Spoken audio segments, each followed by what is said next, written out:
ये प्रोटैगनिस्ट एक रहस्यमयी वॉरियर था जो दुनिया में एक भूत की तरह भटकता रहता था।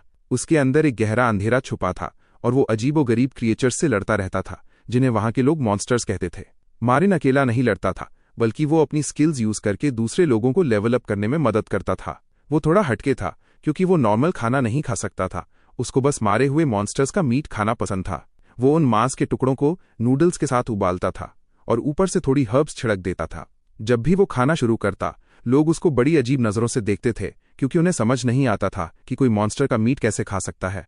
इतनी हाई लेवल स्किल्स होने के बाद भी वो वॉरियर अंदर से काफी डरा हुआ रहता था। वो सोते वक्त भी अपना हेलमेट नहीं उतारता था। एक भयानक रेड ड्रैगन वाले इंसिडेंट की वजह से मारिन ने सब कुछ खो दिया था, यहां तक कि अपनी फैमिली भी। वो बाहर से तो बहुत स्ट्रांग दिखता है, पर अंदर से पूरी तरह टूट चुका है। हमारे प्रोटैगनिस्ट के पास उसके पास्ट की बस कुछ धुंधली यादें ही बची हैं। फिर भी मारिन जीने की वजह ढूंढने के लिए पूरी दुनिया में घूमता रहा। अपनी इसी भटकन के दौरान वो वॉरियर साउथ के एक छोटे से गांव में पहुंच गया। वहां के गांव वाले इस बात से गुस्सा थे कि कैरियेजेस अब टाइम पर नहीं चल रही हैं। एक आदमी ने बताया कि ये सब एक मॉन्स्टर की वजह से हो रहा है जो रास्ते में हंगामा मचा रहा है। उस रास्ते से होकर जो भी लोग वापस आए उनकी हालत बहुत खराब थी। मर्चेंट को चिंता होने लगी कि वो अपने नोबलमैन क्लाइंट का ऑर्डर टाइम पर डिलीवर नहीं कर पाएगा क्योंकि मॉन्स्टर ने रास्ता रोक रखा है। मारिन भी वहां से निकलना चाहता था, पर उसको मना कर दिया गया था। एरिस्टोक्रेट्स के सप्लायर्स ने प्रोटैगनिस्ट को देखा और उसकी ताकत के बारे में डिस्कस करने लगे। वो लोग थोड़े हिचकिचा रहे थे, पर उन्हें अपना ऑर्डर जल्दी पूरा करना था। उन्होंने डिसाइड किया कि वो इस हेलमेट वाले वॉरियर को अपने साथ बुलाएंगे जो पक्का उन्हें सफर में मॉन्स्टर से बचा लेगा, क्योंकि उनके पास और कोई ऑप्शन नहीं था। एक फ्रेंडली मर्चेंट ने समझाया कि शहर से निकलने के लिए कैरियेजेस को एस्कॉर्ट्स की जरूरत होती है और उसने पूछा कि मारिन को कहाँ जाना है। उसने जवाब दिया कि वो ईस्ट में अडुरामा की तरफ जा रहा है। ये सुनकर कि उनका रास्ता एक ही है, मर्चेंट ने ऑफर दिया कि अगर मारिन उनके ग्रुप को एस्कॉर्ट करेगा तो वो उसका किराया माफ कर देंगे और साथ में खाना भी देंगे। मारिन ने कंफर्म किया कि खतरे की वजह से बाकी कैरियेजेस थोड़ी देर के लिए रुकी रहेंगी और मर्चेंट ने माना कि उन्हें डिलीवरी की डेडलाइन मीट करने की बहुत जल्दी है। ये देखते हुए कि दोनों को ही जल्दी है, मारिन ने साथ काम करने का सुझाव दिया और लग रहा था कि वो मान जाएगा। उसने साथ चलने के लिए हाँ कर दी, जिससे मर्चेंट बहुत खुश हुआ और उसने कहा कि ये एक समझदारी वाला फैसला है।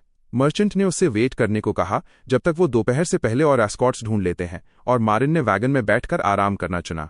जब वो निकल पड़े तो मर्चेंट महामा ने अपना इंट्रोडक्शन दिया और मारिन से उसका नाम पूछा। मारिन ने वैगन में लेटे लेटे ही बस इतना बताया कि उसका नाम मारिन रास है। उसे आराम करते देख मर्चेंट्स आपस में फुसफुसाने लगे कि ये थोड़ा अजीब लग रहा है और शायद ये कोई डिजर्टर हो सकता है, पर उन्होंने सोचा कि जो भी मॉन्स्टर से लड़ सके वो चलेगा। मारिन ने आधी नींद में उनसे कहा कि अगर उन्हें इतनी चिंता है तो वो बहुत सारे मर्सनरीज हायर कर लें, और फिर वो सो गया। उसका वाइजर काला पड़ गया और वो सपने देखने लगा। उस नाइटमेयर में वो पुरानी यादों की वजह से हांफने लगा। उसकी आंखें डर से फटी रह गईं। उसे एक खून से भरा बैटलफील्ड याद आया जहां वो एक कटे हुए खून से लथपथ हाथ को देख रहा था और सोच रहा था कि सब कुछ ऐसा क्यों हो गया। सपने में एक पुराना महान हीरो दिखा जो एक पेड़ से टिका हुआ मरा पड़ा था और उसकी बॉडी बिगड़ चुकी थी। उसकी लाश को एक छोटे मारिन ने डर के मारे ढूंढा था। मारिन पैनिक में पलटा। उसे एहसास हुआ कि पीछे से कोई खतरा आ रहा है। सीन दिखाता है कि वो उस हीरो की बॉडी के पास एक घने जंगल में खड़ा है जहां चारों तरफ अजीब जाले फैले हुए हैं और कोई चीज पास आ रही है। एक राक्षस जैसी स्पाइडर क्रिएचर बाहर निकली। उस डरे हुए यंग मारिन के पीछे वो स्पाइडर खड़ी थी और वो निराशा में सोचने लगा कि वो मरना नहीं चाहता। डर के बावजूद उसने ठान लिया कि उसे हर हाल में बचना है और जिंदा वापस जाना है। खून से लथपथ और लड़खड़ाते हुए उसने जिद की कि उसे अडुरामा पहुंचना ही होगा, और वो धीरे से रॉन नाम के किसी शख्स को पुकार रहा था। उसका सपना तब टूटा जब मोहम्मद ने उसे वैगन में हिलाकर जगाया और डिस्टर्ब करने के लिए माफी मांगी। मारिन ने कहा कि ठीक है और पूछा कि क्या बात है। मोहम्मद ने बताया कि वो बस अपने ट्रैवल प्लान्स डिस्कस कर रहे थे। वैगन के अंदर एस्कॉर्ट्स और मर्चेंट्स अपनी मंजिलों के बारे में बात कर रहे थे और उन्होंने मारिन से पूछा कि वो अडुरामा के कौन से हिस्से में जा रहा है। मारिन ने जवाब दिया कि वो सेंट रीज नर्सरी जा रहा है अपनी फैमिली से बहुत लंबे टाइम बाद मिलने। ये सुनकर सब हैरान हो गए कि अडुरामा में ऐसी कोई नर्सरी भी है। एक एस्कॉर्ट ने नोटिस किया कि मारिन काफी स्ट्रांग दिखता है और क्यूरियोसिटी में पूछा कि उसका लेवल क्या है। उसने समझाया कि एक दूसरे का लेवल जानने से साथ काम करने में मदद मिलती है, और उसने अपनी स्टेटस स्क्रीन दिखाई, लेवल को ताकत नापने का दिल का दरवाजा बताते हुए। उसने गर्व से कहा कि वो लेवल 23 है और सजेस्ट किया कि मारिन भी मेहनत करे तो वहां तक पहुंच सकता है। मारिन ने अपनी चमकती हुई स्टेटस विंडो खोली और साइलेंटली पढ़ा कि उसका लेवल बहुत ज्यादा हाई है। इससे पहले कि वो ये बात बोल पाता, वैगन ने अचानक एक झटका खाया और ड्राइवर के पैनिक होने की वजह से सब इधर उधर गिर गए। ड्राइवर चिल्लाया कि मॉन्स्टर दिख गया है और डर के मारे लगाम खींचने लगा। रास्ते में आगे धूल के गुबार के बीच से कोई चीज तेजी से आई और जमीन फाड़ दी। आखिरकार वो रेड बोर सामने आ गया जो उनकी तरफ तेजी से बढ़ रहा था और कोई उसका नाम चिल्लाया। वो बोर बड़े भयानक ढंग से दहाड़ा और उसके बहुत सारे खतरनाक दांत दिख रहे थे। एस्कॉर्ट्स यहाँ वहां भागने लगे। उनके लीडर ने ऑर्डर दिया कि फाइट के लिए तैयार हो जाओ और उस बीस्ट को वैगन से दूर ले जाओ, लेकिन मारिन ने उससे कहा कि अब इसे डाइवर्ट करने के लिए बहुत देर हो चुकी है और कंफर्म किया कि ये वही रेड बोर है। बड़े शांत तरीके से खतरे को देखते हुए उसने सोचा कि वो बीस्ट दिखने में थोड़ा अजीब लग रहा था, पर असल में वो बस एक रेड बोर ही था। अपनी अप्रेजल एबिलिटी यूज करके मारिन ने उसके स्टैट्स चेक किए और देखा कि वो रेड बोर लेवल 62 का मॉन्स्टर है, जिसकी अटैक और डिफेंस दोनों बहुत हाई हैं। मारिन ने उसका लेवल नोट किया और डिसाइड किया कि अपनी ताकत चेक करने के लिए ये एक सही अपोनेंट है। अपनी तलवार निकालकर वो अकेला उस तेजी से आते हुए क्रिएचर का सामना करने के लिए आगे बढ़ा। जब दूसरे फाइटर्स मदद के लिए भागे, मारिन बिना डरे सीधा उस बोर की तरफ बढ़ गया। एस्कॉर्ट लीडर मारिन पर चिल्लाया और पूछा कि क्या उससे मरने का शौक है, जो वो उससे आमने सामने भिड़ रहा है। वो रेड बोर अपनी भयानक साइज और स्पीड के साथ मारिन पर झपटा। एक ही पल में दोनों एक दूसरे के पास से निकले। अगले ही सेकंड खून की एक बड़ी धार निकल पड़ी, क्योंकि मारिन ने एक ही स्ट्राइक में उस बोर के 2 टुकड़े कर दिए थे। सीन जब बड़ा हुआ तो दिखा कि मारिन उस बाइसेक्टेड लाश के पीछे खड़ा था और चारों तरफ खून की बारिश हो रही थी। मारिन तलवार नीचे किए खड़ा था और पीछे से वैगन वाले लोग उसे देख रहे थे। वो खुद हैरान था और धीरे से बोला कि ये अभी क्या हुआ। जब कारवां वालों को एहसास हुआ कि रेड बोर एक ही झटके में मारा गया है तो वो सब खुशी से चिल्लाने लगे। मारिन अभी भी सदमे में था और खुद से पूछा कि क्या सच में ये उसने किया है। उसने सोचा कि लेवल का फर्क तो ठीक है, पर उसने कभी नहीं सोचा था कि एक कट इतना ज्यादा डिस्ट्रक्शन कर सकता है। वो हट्टा कट्टा एस्कॉर्ट भागते हुए आया और उससे बधाई दी कि उसने बोर को बीच से काट दिया। बाकी लोग हैरान होकर अंदाजा लगाने लगे कि ये कौन है, कहीं ये कोई एल्फ या बीस्टमैन तो नहीं। मारिन थोड़ा ऑकवर्डली जवाब देने ही वाला था कि तभी पूरा ग्रुप वहां जमा हो गया। सब इम्प्रेस तो थे, पर थोड़े कंफ्यूज भी थे कि इस मिस्टीरियस वॉरियर से कैसे बात करें। वो बड़ा आदमी जोर से हंसा और बोला कि इतनी बड़ी जीत के बाद तो एक धांसू खाना बनना चाहिए। उसने सबको इनवाइट किया कि सफर शुरू करने से पहले कुछ खा लेते हैं, जबकि मारिन चुपचाप अपने ताकतवर हाथों को देख रहा था। उस शाम कारवां ने अपना कैंप लगाया और डिनर की तैयारी शुरू की। आग के पास बैठे कुछ एस्कॉर्ट्स गप्पे मार रहे थे कि ये कितना अजीब है कि मारिन हमेशा अपना चेहरा छुपाता है। कोई मजाक कर रहा था कि शायद उसकी तलवार कोई सीक्रेट खजाना है। पास ही खड़ी लड़की और महामू ने नोटिस किया कि उसके कपड़े तो सस्ते हैं, पर शायद उसके पास कोई स्पेशल स्किल है। फिर उन्होंने डिसाइड किया कि वो खुद जाकर उससे पूछेंगे। लड़की ने मिस्टर मारिन कहकर आवाज लगाई जब सब खाने पीने में बिजी थे। उन्हें पता चला कि वो वहां से गायब हो चुका है, तो वो सोचने लगे कि वो कहाँ निकल गया। तभी उन्हें झटका लगा जब उन्होंने देखा कि मारिन कुछ अजीब चीज लेकर वापस आ रहा है। मारिन वो भारी भरकम रेड बोर की लाश घसीटते हुए ला रहा था और बोला कि वो ये सबके खाने के लिए लाया है, जिसे देखकर सब डर गए। लड़की चिल्लाई कि क्या वो पागल हो गया है, पर मारिन ने आर्ग्यूमेंट दिया कि फ्रेश मीट खाना अच्छा होगा। लड़की ने उससे तुरंत उसे वहां से हटाने को कहा, क्योंकि कोई भी मॉन्स्टर का मांस नहीं खाना चाहता था। बाद में मारिन को नॉर्मल क्रीमी सूप का बाउल दिया गया। एक एस्कॉर्ट ने उसे डांटा कि चाहे कितनी भी भूख लगे, वो डिनर पर मॉन्स्टर की लाश नहीं ला सकता, क्योंकि उसे सबकी भूख मर जाती है। मारिन ने सूप चखने के लिए अपना वाइजर थोड़ा ऊपर किया। उसने बड़े ध्यान से 1 चम्मच सूप पिया। उस सिंपल सूप का टेस्ट उसके लिए इतना बड़ा शौक था कि उसने हैरानी में अपना हेलमेट पकड़ लिया। लड़की खुशी से सूप के नरम आलू और उसकी गर्माहट की तारीफ कर रही थी, जबकि मारिन सोच रहा था कि क्या ये फीका खाना यहाँ सच में टेस्टी माना जाता है। लड़की ने उसे घूरा और याद दिलाया कि बाहर के हिसाब से ये बहुत अच्छा खाना है, और पूछा कि क्या वो कोई गॉर्मेट स्टेक एक्सपेक्ट कर रहा था। उसका अजीब रिएक्शन देखकर उसे शक हुआ कि वो सच में उस रेड बोर को खाने वाला था। उसने उसे लेक्चर देना शुरू किया कि ऐसा गंदा और जहरीला मॉन्स्टर मीट खाना बेवकूफ़ी है। बोर की बॉडी की तरफ इशारा करते हुए उसने समझाया कि सही तरीका ये है कि बस काम का सामान निकालो और बाकी सब जला दो। उसने कहा कि भूखे मरना मॉन्स्टर खाने से बेहतर है। उसने ये भी कहा कि क्योंकि मारिन भी अडूरामा जा रहा है, तो लंबे सफर के लिए उसे रेगुलर खाना ही खाना चाहिए, चाहे उसे पसंद आए या नहीं। बाकी एस्कॉर्ट्स बोर की लाश को जलाने की कोशिश कर रहे थे, पर आग नहीं पकड़ रही थी, तो उन्होंने लड़की को मदद के लिए बुलाया। वो बोली कि थोड़ा पीछे हट जाओ, और उसने आग जलाने का जिम्मा लिया। ये देखकर मारिन को अजीब लगा कि वो एक आर्चर से फायर मैजिक क्यों करवा रहे हैं। लड़की ने बड़ी आसानी से एक फायर स्पेल कास्ट किया और उसके हाथ में आग की लपटें आ गईं।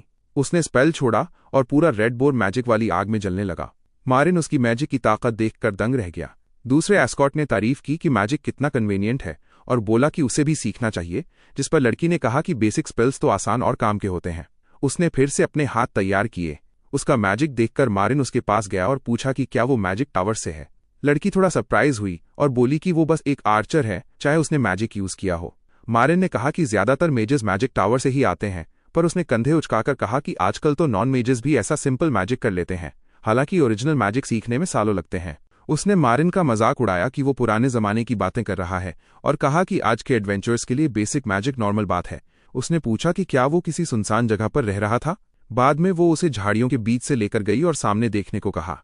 एक पहाड़ी से उन्होंने रात के अंधेरे में चमचमाते हुए अडुरामा शहर को देखा जो मैजिक से रोशन था। मारिन वहां का नजारा देखकर बिल्कुल चुप हो गया। उसने नोटिस किया कि शहर की स्ट्रीट लाइट्स और बाकी सब रोशनी ऑर्डिनरी लैंप्स की जगह मैजिक स्टोन से चल रही हैं, जो लड़की ने कंफर्म किया कि शहरों में अब ये कॉमन है। उसने बताया कि इस दौर में तो बच्चों के खिलौने भी इन्हीं पर चलते हैं। मैजिक का ये खेल देखकर वो दंग रह गया कि जमाना कितनी तेजी से बदल गया है। मारिन उस पहाड़ी पर अकेला खड़ा होकर चुपचाप देख रहा था कि दुनिया कितनी आगे निकल चुकी है। वो तारों भरे आसमान की तरफ देखने लगा, जैसे कुछ सोच रहा हो या शायद थोड़ा खोया खोया हो। वापस कैंप में एस्कॉर्ट्स बात कर रहे थे कि मांस की खुशबू तो बड़ी मस्त है, काश ये मॉन्स्टर मीट की जगह नॉर्मल पोक होता। वो लोग आधा मजाक करते हुए बोले कि मारिन को भी एक स्लाइस ऑफर करके देखना चाहिए।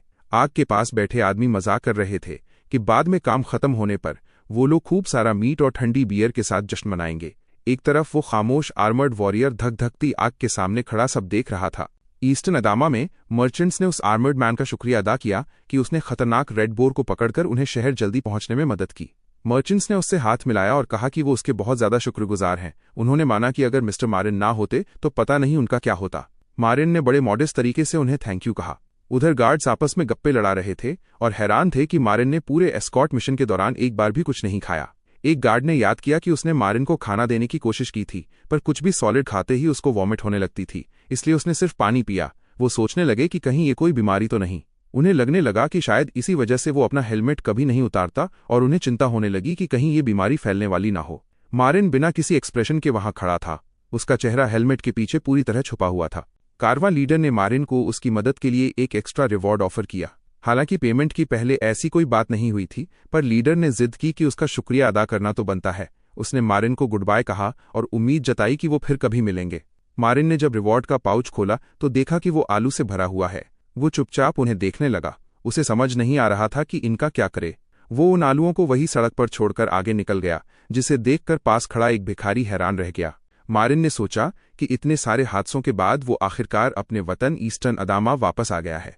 जब वो शहर से गुजरा तो उसे लगा कि शहर का नजारा बदल गया है और अब थोड़ा अनजान सा लग रहा है।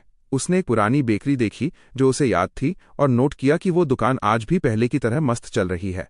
उस लैंडमार्क को रास्ता बनाकर वो उस कोने की तरफ बढ़ा जहां उसे लगा कि उसकी जानी पहचानी जगह होनी चाहिए।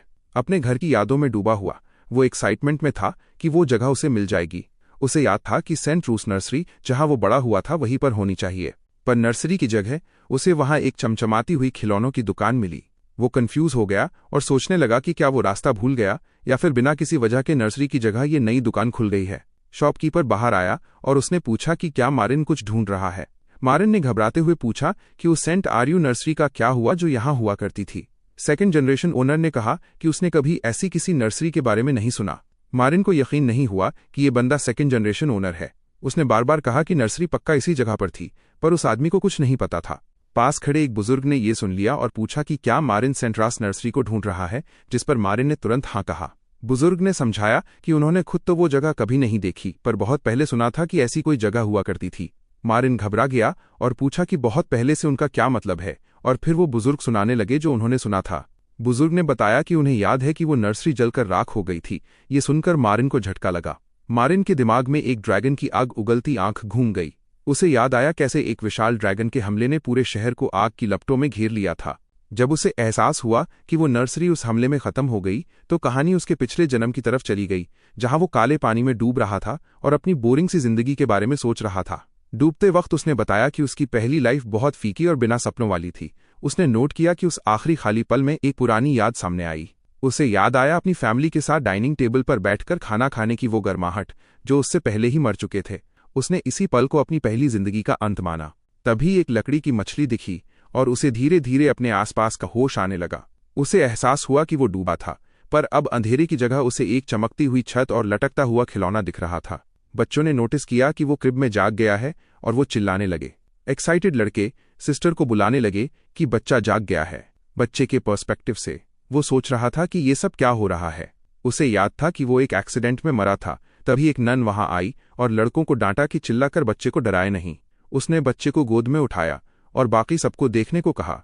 प्यार से मुस्कुराते हुए नन ने पूछा कि क्या वो ठीक से सोया और उसे सेंट रियास नर्सरी में वेलकम किया। उसने बच्चे से कहा कि आज से वो उनकी फैमिली का हिस्सा है। मारिन ने बताया कि नर्सरी में वो वेलकम ही इस नई दुनिया की उसकी पहली याद है और वही पुरानी अपनेपन की गर्माहट थी जो उसे लगा था कि हमेशा के लिए खो गई है। प्रेजेंट में उसने टेबल पर एक कॉइन्स का पाउच रखा और कहा कि ये उसका मंथली डोनेशन है। बुजुर्ग नन ने खांसते हुए मना किया कि उसे डोनेशन देने की जरूरत नहीं है, पर उसने जिद की कि वो चाहता है बच्चे कुछ टेस्टी खाएं। उन्हें चिंता थी कि वो अभी कुछ दिन पहले ही तो आया था और फिर से जाने की तैयारी कर रहा है। उन्होंने पूछा कि क्या वो खुद को थका तो नहीं रहा, पर उसने कहा कि ऐसी कोई बात नहीं है। उन्होंने माना कि उन्हें फिक्र होती है क्योंकि वो बहुत कम वापस आता है, पर उसने कहा कि इस बार बस साउथ में कुछ गोब्लिन्स को साफ करने का छोटा सा काम है। डर के बावजूद उन्होंने उसकी बात मान ली। जब वो निकलने लगा तो उन्होंने उससे एक प्रॉमिस मांगा। उन्होंने कहा कि बहुत ज्यादा टाइम तक बाहर मत रहना और प्रॉमिस किया कि जब वो वापस आएगा तो वो उसका फेवरेट बेरी पाई बनाएंगी। मारिन मान गया और उसने वापस आने का वादा किया। प्रेजेंट के कब्रिस्तान में अब एक बड़ा मेमोरियल ट्री खड़ा है जहां कभी वो नर्सरी हुआ करती थी। वहां अब एक बड़ा मेमोरियल ट्री खड़ा है और एक नन उससे पूछती है कि क्या ये कब्र उसी की है जिसे वो ढूंढ रहा था। वो समझाती हैं कि ड्रैगन के हमले के बाद हालांकि पूरा शहर फिर से बसा दिया गया है, पर उस नर्सरी में से कोई भी जिंदा नहीं बचा और अब वहां एक मंदिर बन गया है। उन्होंने नोटिस किया कि काफी वक्त से कोई इस कब्र पर नहीं आया है और वो बड़े प्यार से मारिन से पूछती हैं कि उसका मरने वाले से क्या रिश्ता है। मारिन पेड़ के पास उसकी तरफ पीठ करके चुपचाप घुटनों के बल बैठ जाता है और नन को एहसास हो जाता है कि उसका कोई गहरा रिश्ता है। उसके दुख का सम्मान करते हुए वो वहां से चली जाती हैं और उसे अकेला छोड़ देती हैं। मारिन अपने कांपते हुए हाथों को देखता है और उसे याद आता है कि सिस्टर ने कहा था कि वो जल्दी वापस आएगा और उसने उनसे वादा भी किया था। पेड़ पर लगे उस नाम की तख्ती को छूते हुए उसे याद आता है कि उन्होंने उससे कहा था कि वो चिंता न करे। जब वो वहां बैठा था तो उसके हेलमेट पर बारिश की बूंदें गिरने लगती हैं। बारिश जब तेज होती है तो वो सोचता है काश वो हमले के वक्त वहां होता। वो कल्पना करता है कि वो खुद ड्रैगन का सामना कर रहा है और सोचता है कि अगर वो वहां होता तो क्या अंजाम कुछ अलग होता। गुनाह और दुख के बोझ तले दबे हुए वो बारिश में उस कब्र वाले पेड़ के नीचे गिर पड़ता है। वो इस नतीजे पर पहुंचता है कि क्या वो कुछ बदल सकता था। ये एक ऐसी बात है जो उसे पूरी जिंदगी कभी पता नहीं चलेगी। उस खामोश मेमोरियल ट्री पर बारिश गिरती रहती है जो उस नर्सरी की याद दिलाती है। कुछ दिन बीत जाते हैं और नन्स आपस में बात करती हैं कि वो आर्मर्ड मैन अभी भी वहां दुख मना रहा है। उन्हें चिंता होने लगती है कि कहीं वो बीमार ना पड़ जाए क्योंकि वो हमेशा उस पेड़ के पास बिना हिले डुले बैठा रहता है। वो अफसोस जताती हैं कि उसके लिए ये नुकसान कितना बड़ा होगा। मारिन वही लेटा रहता है और फिर धीरे से सीधा होता है। पास ही घास पर कपड़े में लिपटी हुई ब्रेड का एक टुकड़ा पड़ा था जो शायद किसी ने गिरा दिया था। एक नन ने चुपके से वो ब्रेड उसके पास छोड़ दी थी जब वो वहां से जा रही थी। आखिरकार मारिन ने जमीन से वो ब्रेड उठाई। वो उसे अपने छुपाए हुए मुंह तक ले गया और चबाकर निगलने की कोशिश करने लगा। हमेशा की तरह नॉर्मल खाना अंदर जाने से मना कर देता है और उसे चबाने में तकलीफ होती है। ब्रेड वापस घास पर गिर जाती है और वो मान लेता है कि ये काम नहीं कर रहा। वो सोचता है कि वो कुछ भी हजम नहीं कर पा रहा है। हर टेस्ट से उसे उल्टी होने लगती है जिस वजह से वो कुछ खा ही नहीं सकता। दूसरों को वही खाना बिना किसी दिक्कत के खाते देख उसे एहसास होता है कि दिक्कत उसके शरीर में है, खाने में नहीं। कब्र के पास दोबारा बैठकर वो सोचता है कि उसकी हालत नॉर्मल नहीं है क्योंकि वो अपनी मामूली भूख भी नहीं मिटा सकता। अपनी फैमिली को दोबारा खोने के बाद और बिल्कुल अकेला हो जाने पर वो सोचने लगता है कि ऐसी दुखी जिंदगी का क्या मतलब है और वो इसे खत्म करने के बारे में सोचने लगता है। तभी एक बहुत तीखी और मस्त खुशबू उस तक पहुंचती है और वो हैरान होकर मुड़ता है। उसे ऑर्डिनरी मीट से भी ज्यादा रिच और टेस्टी खुशबू आती है जो अब तक ट्राई की गई किसी भी चीज से बेहतर लग रही थी। उस खुशबू की वजह से उसके मुंह में पानी आने लगता है। उस महक के पीछे पीछे वो कब्रिस्तान से निकल जाता है और शहर से उठते हुए धुएं का पीछा करता है। वो लोगों के बीच से निकलकर उसी तरफ देखता रहता है जहां से वो स्मेल आ रही थी। वो खुशबू उसे एक गली में ले गई जहां तेज लाल नारंगी रोशनी चमक रही थी। अंधेरे में छुपकर उसने लोगों को शिकायत करते सुना कि उन्हें मॉन्स्टर मीट को और ज्यादा गर्मी में जलाना होगा वरना वो कभी खत्म नहीं होगा। वो लोग कह रहे थे कि किले की दीवारों के अंदर मॉन्स्टर्स फेंकने पर फाइन लगता है। 2 वर्कर्स लाशों से भरी आग को संभाल रहे थे। एक ने कहा कि खुशबू तो अच्छी है, पर दूसरे ने गुस्से में कहा कि खतरा ये है कि लोग इसे आम मीट न समझ बैठें। उन्होंने बहस की कि भले ही ये मॉन्स्टर जहरीला नहीं है, पर यह दिखने में नॉर्मल मीट जैसा है, इसलिए इसे जलाना जरूरी है ताकि कोई गलती से इसे खा न ले। दूसरी तरफ मारिन को दिखाया गया है जो जलते हुए मॉन्स्टर मीट को देखकर और सूंघकर पूरी तरह उसके वश में हो गया था। सुपरवाइजर ने दूसरे वर्कर से कहा कि अगर उसे इतनी चिंता है तो वो खुद सारी लाशों को किले से बाहर ले जाए और वहां मरे हुए मॉन्स्टर्स का ढेर दिखता है जो जलने के लिए तैयार थे। भूख और लालच में खोया हुआ मारिन उस भुनते हुए मीट को देखता है और मन ही मन सोचता है कि ये कितना ज्यादा लाजवाब महक रहा है। एक औरत ने उसे गली से तेजी से भागते हुए देखा और सोचा कि शायद वो उस तीखी स्मेल की वजह से भाग रहा है, कब्रिस्तान वापस पहुंचकर मारिन अपने साथ जले हुए मीट का एक बड़ा टुकड़ा लेकर आया था। उसने उस मॉन्स्टर मीट का एक हिस्सा काटा और उसे पास लाकर चेक करने लगा। उस पकाए हुए मॉन्स्टर मीट के अंदर से जूसी रस निकल रहा था। जब उसने उसे पकड़ा, उसने अपना हेलमेट थोड़ा सा ऊपर करके एक निवाला लिया। आखिरकार वो चबाने में कामयाब रहा। वो एहसास उसके लिए एक शॉक जैसा था जब उसे पता चला कि कुछ भी वापस बाहर नहीं आ रहा है। खुशी के मारे वो चिल्ला उठा कि ये मीट बहुत ही ज्यादा टेस्टी है।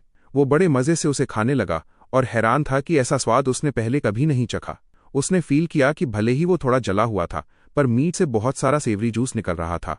उसने उस रस को अपने मुंह में भरते हुए महसूस किया और उस पल का आनंद लिया। उसने नोट किया कि ये स्वाद उन ऑर्डिनरी मील्स के मुकाबले कुछ भी नहीं है जिन्हें वो पहले निगल नहीं पा रहा था। हर निवाला उसके गले से उतरते वक्त एक अजीब सी खुशी और सुकून दे रहा था। जब वो आखिर में रुका तो उसने देखा कि हड्डी को बहुत जोर से पकड़ने की वजह से उसके हाथ से खून निकल रहा है।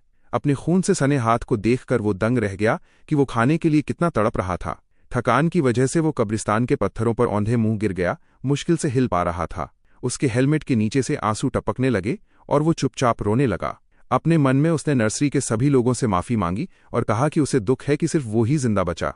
फिर भी उसने माना कि इस गुनाह के बावजूद वो अभी भी जीना चाहता है। हड्डी के पास अपनी खूनी मुट्ठी भेजते हुए उसने ख्वाहिश की कि वो एक इंसान की तरह जिए और भी डिलीशियस चीजें खाए। उसने आगे कहा कि वो खुशी से जीना चाहता है और पूछा कि क्या उसके लिए ऐसी खुशी मांगना गलत है। तभी बादलों के बीच से रोशनी निकली और सब रोशन हो गया। कब्रिस्तान में सूरज की किरणें मारिन और उस मेमोरियल ट्री को ऐसे भिगो देती हैं जैसे उसकी दुआ का जवाब मिल गया हो। वो उस गर्म रोशनी के नीचे अपना सर झुका लेता है। तभी अचानक एक चमकती हुई रूहानी हाथ पत्थर पर रखे उसके जख्मी हाथ को छूता है। मारिन हड़बड़ा कर ऊपर देखता है। उसे किसी की मौजूदगी का एहसास होता है, पर जब वो वापस नीचे देखता है तो वहां कोई नहीं होता। बस एक चमकदार हरा पत्ता उसके हाथ पर रखा होता है जहां उसे उस टच का एहसास हुआ था। उसे ऐसा लगता है जैसे उसे माफ कर दिया गया हो और वो शुक्राना अदा करते हुए उस ट्री मेमोरियल के सामने घुटनों के बल बैठ जाता है। उसके होठों पर अभी भी मॉन्स्टर मीट के कुछ टुकड़े लगे हुए थे और वो कुछ बोलने की कोशिश करता है। वो खुद को संभालता है, अपना मुंह बंद करता है और अपने इरादे को मजबूत करता है। ऊपर से पेड़ के पत्ते धीरे से सरसराते हैं, मानो पेड़ ने उसके फैसले को मंजूरी दे दी हो। मारिन अपना पैक और शील्ड दोबारा अपने कंधे पर टांग लेता है, आगे बढ़ने के लिए तैयार। वो उस कब्र से कहता है कि वो अभी के लिए जा रहा है। वो पेड़ से वादा करता है कि इस बार वो बिना किसी देरी के वापस आएगा। जैसे ही वो शहर की सड़कों पर वापस कदम रखता है, नरेशन बताती है कि यहाँ से एक एडवेंचरर के रूप में उसकी सीक्रेट गवर्नमेंट जर्नी की शुरुआत होती है। अब कहानी में एंट्री होती है हेक्सलम की, जो अडुरामा का सबसे ऊंचा और मेन एडवेंचर्स गिल्ड है। हेक्सलम के भीड़भाड़ वाले हॉल के अंदर नरेशन समझाती है कि लगभग सारे एडवेंचर्स इसी मशहूर गिल्ड के थ्रू काम करते हैं। गिल्ड बोर्ड पर आने वाली सारी रिक्वेस्ट को सिस्टमैटिकली मैनेज और असाइन करता है। ये डंजन एक्सपीडिशंस और मॉन्स्टर्स को खत्म करने के कामों की देखरेख भी करता है। पर यहाँ रजिस्ट्रेशन हर किसी का नहीं होता क्योंकि इसकी बड़ी रेपुटेशन है। बाहर एप्लीकेंट्स एक टेस्टिंग मशीन पर घूसा मार रहे हैं। एक जोरदार हिट से पासिंग स्कोर मिलता है और एग्जामिनर अगले कैंडिडेट को बुलाता है। एक और उम्मीदवार बहुत हल्के से मारता है तो उसे फेल करके साइड हटने को बोल दिया जाता है। तभी एक हुडेड एल्फ पूरे कॉन्फिडेंस के साथ टेस्ट देने आती है और लोग उसे देखकर फुसफुसाने लगते हैं। उस एल्फ के एक मुक्के से मशीन का गेज एकदम ऊपर चढ़ जाता है और बीच में रेड लाइट फ्लैश होने लगती है। उसके पावरफुल पंच से हवा के तेज झोंके निकलते हैं, जो दिखाता है कि वो कितनी जबरदस्त स्ट्रांग है। वो अपना हुड नीचे करती है, जिससे उसका शांत चेहरा और लंबे बाल दिखते हैं। मशीन पर 5312 का हाई स्कोर दिखता है और एग्जामिनर अनाउंस करता है कि ये आज का रिकॉर्ड है। क्राउड हैरानी से देख रही होती है और वो एल्फ बड़े आराम से अपना रिजल्ट सेलिब्रेट करती है। आसपास के लोग कहते हैं कि उसने तो सबको बहुत पीछे छोड़कर फर्स्ट प्लेस ले ली है, क्योंकि एक बड़े वॉरियर ने भी मुश्किल से 3000 पार किया था। कोई हैरानी से पूछता है कि इतनी टैलेंटेड रूकी अचानक कहाँ से आ गई। एक दूसरा एडवेंचरर उसके पास आता है, उसे फर्स्ट आने पर बधाई देता है और अपने पुराने किस्से सुनाते हुए उसे अपने साथ पार्टी बनाने का ऑफर देता है। एल्फ बिल्कुल इम्प्रेस नहीं दिखती जब वो कहता है कि साथ मिलकर वो लोग आसानी से ए रैंक तक पहुंच जाएंगे। वो झटक कर उसका हाथ हटा देती है और कहती है कि उसे इतनी आसानी से छूने की कोशिश न करे। पास ही मारिन माफी मांगते हुए वहां से निकल रहा होता है, अपने काम से काम रखते हुए। गिल्ड का एक स्टाफ मेंबर मारिन को आवाज लगाता है और पूछता है कि क्या वो कोई क्वेस्ट नहीं लेने वाला, जिस पर मारिन ध्यान भटकने के लिए माफी मांगता है। उस शेखीबाज आदमी को जाते हुए देखकर एल्फ बड़बड़ाती है कि वो कितना इरिटेटिंग है और फिर मारिन से पूछती है कि क्या वो अपनी इस हालत में सच में टेस्ट ठीक से दे पाएगा। मारिन पूरे भरोसे के साथ हाँ कहता है। फिर वो एल्फ धीरे से मुस्कुराती है, उसका अंदाज थोड़ा नरम हो जाता है और वो मारिन के कंधे पर तसल्ली देने के लिए हाथ रखती है। वो उससे कहती है कि थोड़ा रिलैक्स करे, वो समझाती है कि अगर वो ज्यादा नर्वस रहेगा तो अपनी असली ताकत नहीं दिखा पाएगा, और मारिन ऑकवर्डली उसे थैंक यू बोलता है। वो खुशी खुशी जवाब देती है कि साथियों को एक दूसरे की मदद करनी चाहिए, जो उनकी दोस्ती की शुरुआत का इशारा था। वो आर्मर्ड प्रोटोगनिस्ट सोचता है कि क्या आखिरकार उसे साथी मिल गए हैं। गिल्ड में रिसेप्शनिस्ट डेजी खुशी खुशी उसका स्वागत करती है और कहती है कि वो उनका ही इंतजार कर रहे थे। डारिया नाम की वो एल्फ पूरे कॉन्फिडेंस के साथ वहां पहुंचती है और सब उसे सम्मान देते हैं। डेजी डारिया को बताती है कि उसके गिल्ड टेस्ट में फर्स्ट आने की खबरें पहले ही फैल चुकी हैं, पर डारिया इसे मामूली बात बताती है। डेजी एक एडवेंचरर सर्टिफिकेट देती है, जिससे लेडी डारिया ऑफिशियली हेक्सलम से जुड़ी डी रैंक एडवेंचरर बन जाती है। डारिया शॉक हो जाती है कि फर्स्ट आने के बाद भी सिर्फ डी रैंक पर डेजी समझाती है कि सारे नए एडवेंचर्स वहीं से शुरू करते हैं। डेजी आगे बताती है कि ऊंची रैंक के लिए मिशंस पूरे करने पड़ते हैं, पर वो भरोसा दिलाती है कि डारिया अपनी स्किल से जल्दी ऊपर पहुंच जाएगी। डारिया तुरंत काम शुरू करने का फैसला करती है और ऐसा क्वेस्ट मांगती है जो वो अभी कर सके। डेजी बची हुई डी रैंक रिक्वेस्ट्स चेक करती है। 2 काम मिलते हैं, एक लेवल 15 का गरगॉयल मैंशन साफ करना और दूसरा ग्रेमलिन की आंखें लाना, और डारिया फिलहाल उन्हें ले लेती है। डेजी बताती है कि गरगॉयल मैंशन वाले क्वेस्ट के लिए एक पार्टी की जरूरत है, जिससे सुनकर डारिया थोड़ा चिढ़ जाती है। नरेशन समझाती है कि गार्गो मैंशन एक बदनाम और काफी वक्त से अनकॉकर्ड डंजन है, जहां मॉन्स्टर्स बहुत ज्यादा बढ़ गए हैं और वहां रैम्पेज का खतरा है। रूल्स के मुताबिक डी रैंक एडवेंचर्स को वहां जाने से पहले पार्टी बनाना जरूरी है। गिल्ड हॉल में वापस आकर डारिया इस रूल के बारे में बड़बड़ाती है और सोचती है कि उसे पार्टी की जरूरत पड़ेगी। पास ही एक आदमी जोर से हंसा, जिससे डारिया के आसपास का माहौल काफी नॉइजी हो जाता है। एक और एडवेंचरर बेकार बैठा होता है, जो दिखाता है कि वहां कोई ढंग का ऑप्शन नहीं है। डारिया अफसोस करती है कि यहाँ कोई ऐसा नहीं दिख रहा जिसके साथ वो पार्टी बना सके। जब डारिया अकेली जाने की बात सोच ही रही होती है, तभी उसके पीछे एक जोरदार धमाका होता है। वो शॉक होकर मुड़ता है और देखता है कि एक टेस्ट गोलेम दीवार तोड़कर उसकी तरफ आ रहा है। गोलेम गिल्ड के अंदर सब तोड़फोड़ कर देता है। हर तरफ मलबा और लोग भागने लगते हैं। धूल और मिट्टी के बीच लोग चिल्लाते हैं कि कोई जख्मी तो नहीं हुआ। डेजी भागकर डारिया के पास जाती है, जो कहता है कि वो ठीक है, पर वो चिंता करता है कि ये अचानक हुआ क्या। लोग उस रास्ते को देखते हैं जो उस भारी भरकम गोलेम ने दीवार में बनाया था, और हैरान होते हैं कि इतनी भारी चीज को इतनी दूर कैसे फेंका गया। डारिया और डेजी और वो दोनों समझ जाते हैं कि ये सब किसने किया होगा, और वो नए एडवेंचरर की तरफ देखते हैं। आर्मर्ड प्रोटोगोनिस्ट उस टूटी हुई दीवार के बीच खड़ा था, जिससे साफ था कि उसने ही गोलेम को उड़ाकर फेंका है। वो डारिया की तरफ इशारा करता है, पर खुद इस सिचुएशन को देखकर दंग रह जाता है, क्योंकि सब उसको घूर रहे थे। वो तुरंत जमीन पर लेटकर माफी मांगने लगता है और इस तोड़फोड़ के लिए बार बार सॉरी बोलता है। डेजी उससे कहती है कि इतना ज्यादा माफी मांगने की जरूरत नहीं है, क्योंकि किसी को चोट नहीं लगी और उसने टेस्ट में कोई चीटिंग भी नहीं की। एक और स्टाफ मेंबर कहता है कि यहाँ इतने साल काम करने के बाद भी उसने ऐसा नजारा कभी नहीं देखा। जब प्रोटैगनिस्ट फिर से माफी मांगता है, तो डेजी कहती है कि जब तक वो इस नुकसान के पैसे भर देता है, सब ठीक रहेगा, और वो खर्चे गिनवाने लगती है। वो दीवार की रिपेयर, टूटे हुए फर्नीचर और तबाह हुए गोलेम की लिस्ट बनाती है, साथ ही काम रुकने का कॉम्पनसेशन भी जोड़ देती है। डेजी खुशी खुशी टोटल बताती है, 2 गोल्ड और 30 सिल्वर कॉइन्स, और कहती है बस इतना दे दो और मैटर खत्म। प्रोटोगोनिस्ट चुपचाप अपना खाली कॉइन पाउच देखता है और उसे एहसास होता है कि उसके पास देने के लिए पैसे नहीं हैं। वो डरते डरते पूछता है कि पैसे लौटाने की डेडलाइन क्या है, तो डेजी कहती है कि वो जब चाहे चुका सकता है, पर अगर बहुत देर की तो गिल्ड केस कर सकता है, जिस पर वो जल्दी पैसे भरने का वादा करता है। वो मन ही मन ठान लेता है कि एक नया एडवेंचरर होने के नाते उसे बस रिक्वेस्ट्स पर कड़ी मेहनत करनी होगी। हालांकि अब सिर्फ वही जॉब्स बची थी जिनके लिए पार्टी जरूरत थी, पर डारिया अचानक उसके पास आती है और उसे अपनी पार्टी ज्वाइन करने का इनवाइट देती है उस रिक्वेस्ट के लिए जो उसे भी करनी थी। वो कहती है कि ऐसे टाइम पर साथियों को एक दूसरे की मदद करनी चाहिए, और उसे दोस्ती वाली विंक मारती है। आर्मर्ड मैन अंदर ही अंदर सोचता है कि ये एल्फ अचानक उसके पास क्यों आ रही है, और वो अपनी अप्रेजल स्किल एक्टिवेट करता है। अप्रेजल से पता चलता है कि डारिया एक लेवल 36 एल्फ आर्चर है, जिसकी स्टैट्स काफी हाई हैं, और उसके पास स्पिरिट यूजर का टाइटल है।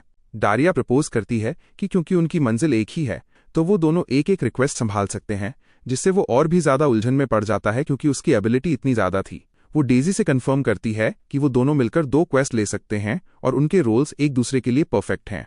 डेजी भी नोट करती है कि इन रिक्वेस्ट्स के लिए एक वॉरियर और एक आर्चर की पार्टी कॉम्पोजिशन एकदम आइडियल है। प्रोटैगनिस्ट को चिंता होती है कि वो बस कहने पर ज्वाइन कर रहा है, पर उसे एहसास होता है कि उन्होंने अभी तक एक दूसरे को इंट्रोड्यूस भी नहीं किया है। डारिया ढंग से अपना इंट्रोडक्शन देती है और कहती है कि उससे मिलकर खुशी हुई। ना चाहते हुए भी प्रोटैगनिस्ट इस सिचुएशन को एक्सेप्ट करने लगता है। अपने कर्जे को याद करके वो डिसाइड करता है कि उसे ये जल्दी निपटाना होगा, और वो इस पार्टनरशिप के लिए मान जाता है। वो अपना नाम मारिन ग्रास बताता है और कहता है कि उसे मारिन बुलाएं और हाथ मिलाकर पार्टनरशिप पक्की करते हैं। डारिया बड़े उत्साह से उसे मारिन बुलाती है और कहती है कि उन्हें अपने पहले जॉइंट रिक्वेस्ट पर जी जान से काम करना चाहिए। मारिन सोचता है कि वो पार्टी से बचना चाहता था, पर डारिया काफी काबिल लग रही है और वो काम बांट सकते हैं, तो उसे ज्यादा चिंता करने की जरूरत नहीं है। ये नतीजा निकालते हुए कि ये जल्दी में बनी पार्टी शायद इतनी बुरी भी नहीं है, वो डारिया के साथ 2 लोगों की पार्टी का रजिस्ट्रेशन पूरा करता है।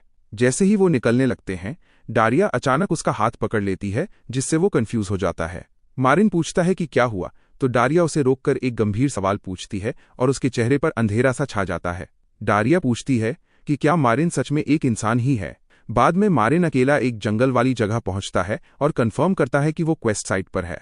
वो एक केव के एंट्रेंस के सामने खड़ा होता है, जिसे गार्गो मैंशन डंजन कहा गया है।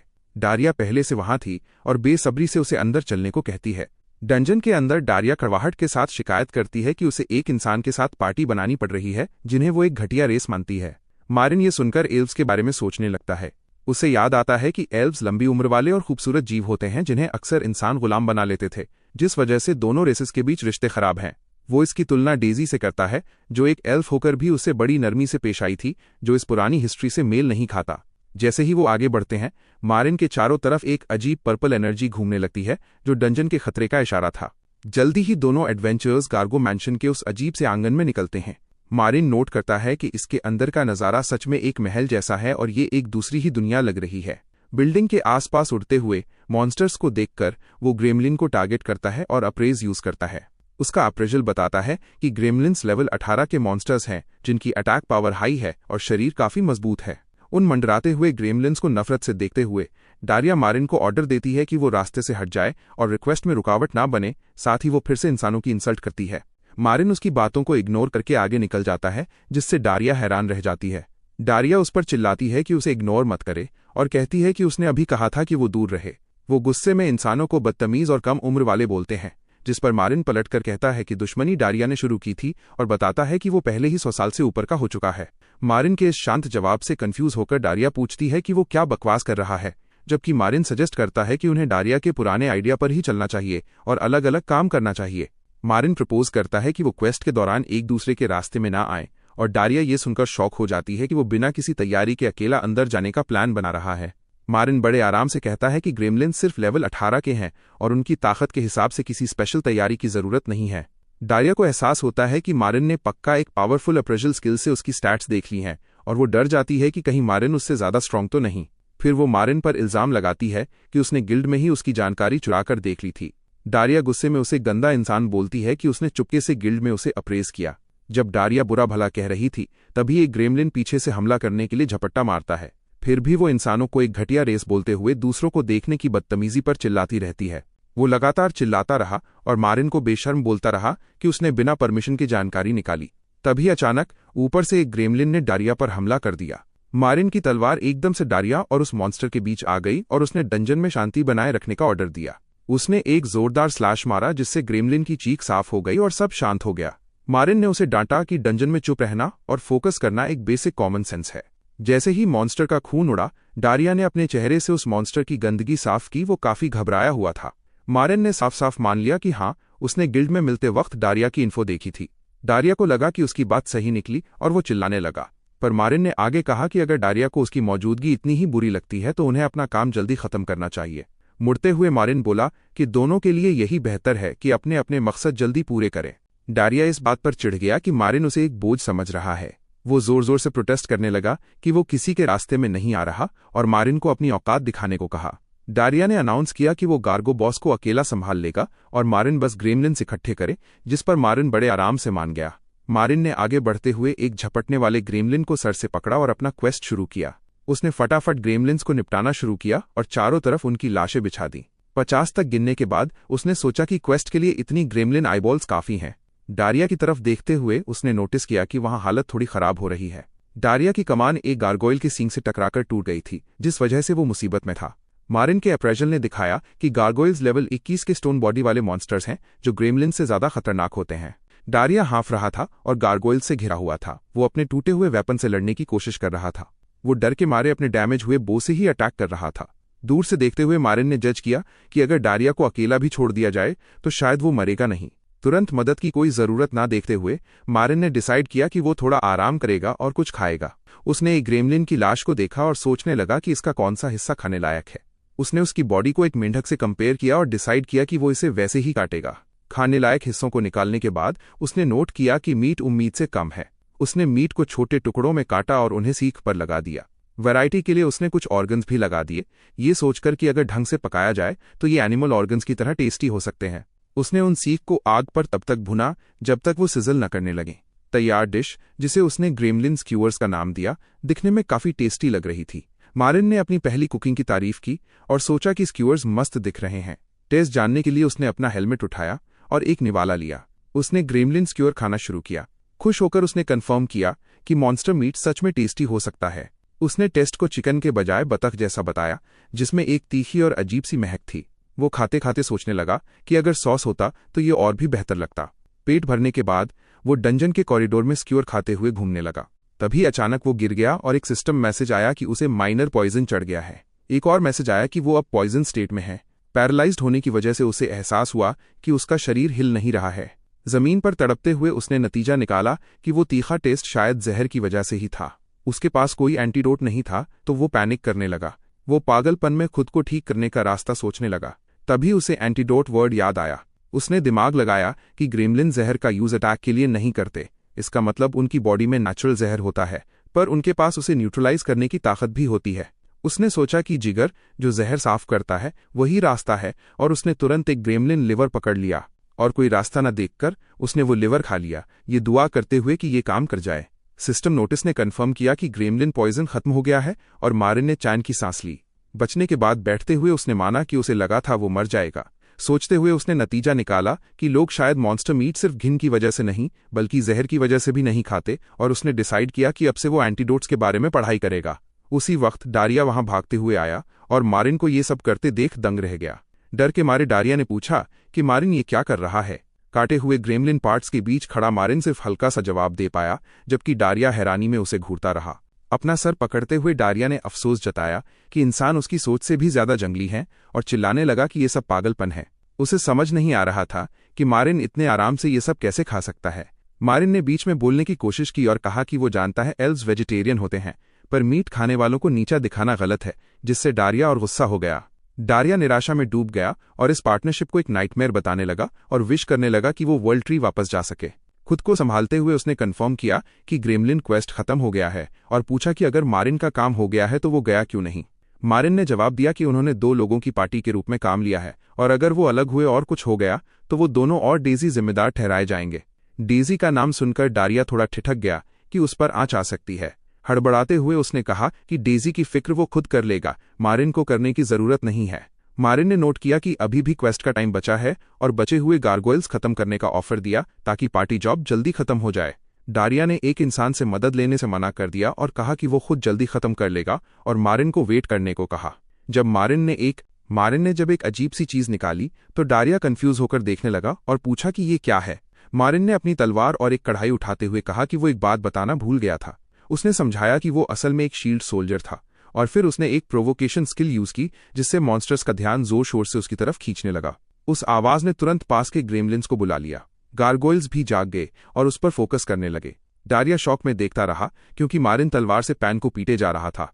उसे समझ नहीं आ रहा था कि इसका शील्ड सोल्जर होने से क्या लेना देना है। खतरा महसूस करते हुए डारिया ने घबराकर उससे रुकने को कहा। नरेशन समझाती है कि प्रोवोकेशन एक शील्ड सोल्जर की मेन स्किल होती है जिससे दुश्मनों का ध्यान भटकाकर साथियों को बचाया जाता है। इससे आसपास के सारे मॉन्स्टर्स का फोकस यूजर पर आ जाता है ताकि पार्टी सेफ रहे। नतीजा ये हुआ कि ग्रेमलिन्स और गार्गोइल्स का एक भयानक झुंड मारिन और उस डरे हुए डारिया की तरफ झपटने लगा जो उसे पागल कह रहा था। मारिन ने शांति से नोट किया कि भले ही ये स्किल साथियों को बचाने के लिए होती है, पर ये उड़ने वाले दुश्मनों को एक जगह जमा करने में भी काफी काम आती है। जब एक विशाल फौज उनकी तरफ बढ़ी तो वो सोचने लगा कि क्या ये स्किल हमेशा इतनी असरदार थी। उस टूटे फूटे पैन को फेंककर उसने जो भी हो बोलकर हार मान ली। जैसे ही वो झुंड पास आया, स्वॉर्ड्समैन ने अपनी स्वॉर्ड्समैनशिप और मार्शल आर्ट स्किल्स एक्टिवेट कर लीं, जिससे क्लोज कॉम्बैट में उसका डैमेज और एजिलिटी बढ़ गई। उड़ने वाले गार्गोइल मॉन्स्टर्स का एक ग्रुप उस आर्मर्ड स्वॉर्ड्समैन पर हमला करने नीचे आया। एल्फिन आर्चर ने गुस्से में इस हल्ला गुल्ला वाली सिचुएशन के लिए उस ह्यूमन स्वॉर्ड्समैन को ब्लेम किया, पर दूर से सपोर्ट देने का फैसला किया। बीच लड़ाई में एल्फ किसी अजीब चीज को देखकर दंग रह गया। वो ह्यूमन स्वॉर्ड्समैन गार्गोइल्स के बीच से बिजली की तरह निकला और उन्हें जबरदस्त स्पीड से काटने लगा। एल्फ हैरानी में घूरता रह गया और बड़बड़ाया कि ये मुमकिन नहीं है। वो देख रहा था कि कैसे उस इंसान ने बिना किसी मेहनत के बचे हुए मॉन्स्टर्स को निपटा दिया। एल्फ को अपनी आंखों पर यकीन नहीं हो रहा था। स्वॉर्ड्समैन ने सोचा कि एक वक्त था जब वो अकेले 5 गार्गोइल्स को मारने में भी स्ट्रगल करता था। वो अपनी आज की ताकत देखकर खुद हैरान था। बाद में जंगल के रास्ते पर एल्फ सोचने लगा कि ये मिस्टीरियस इंसान आखिर है कौन, और उसने उसे रुकने को कहा।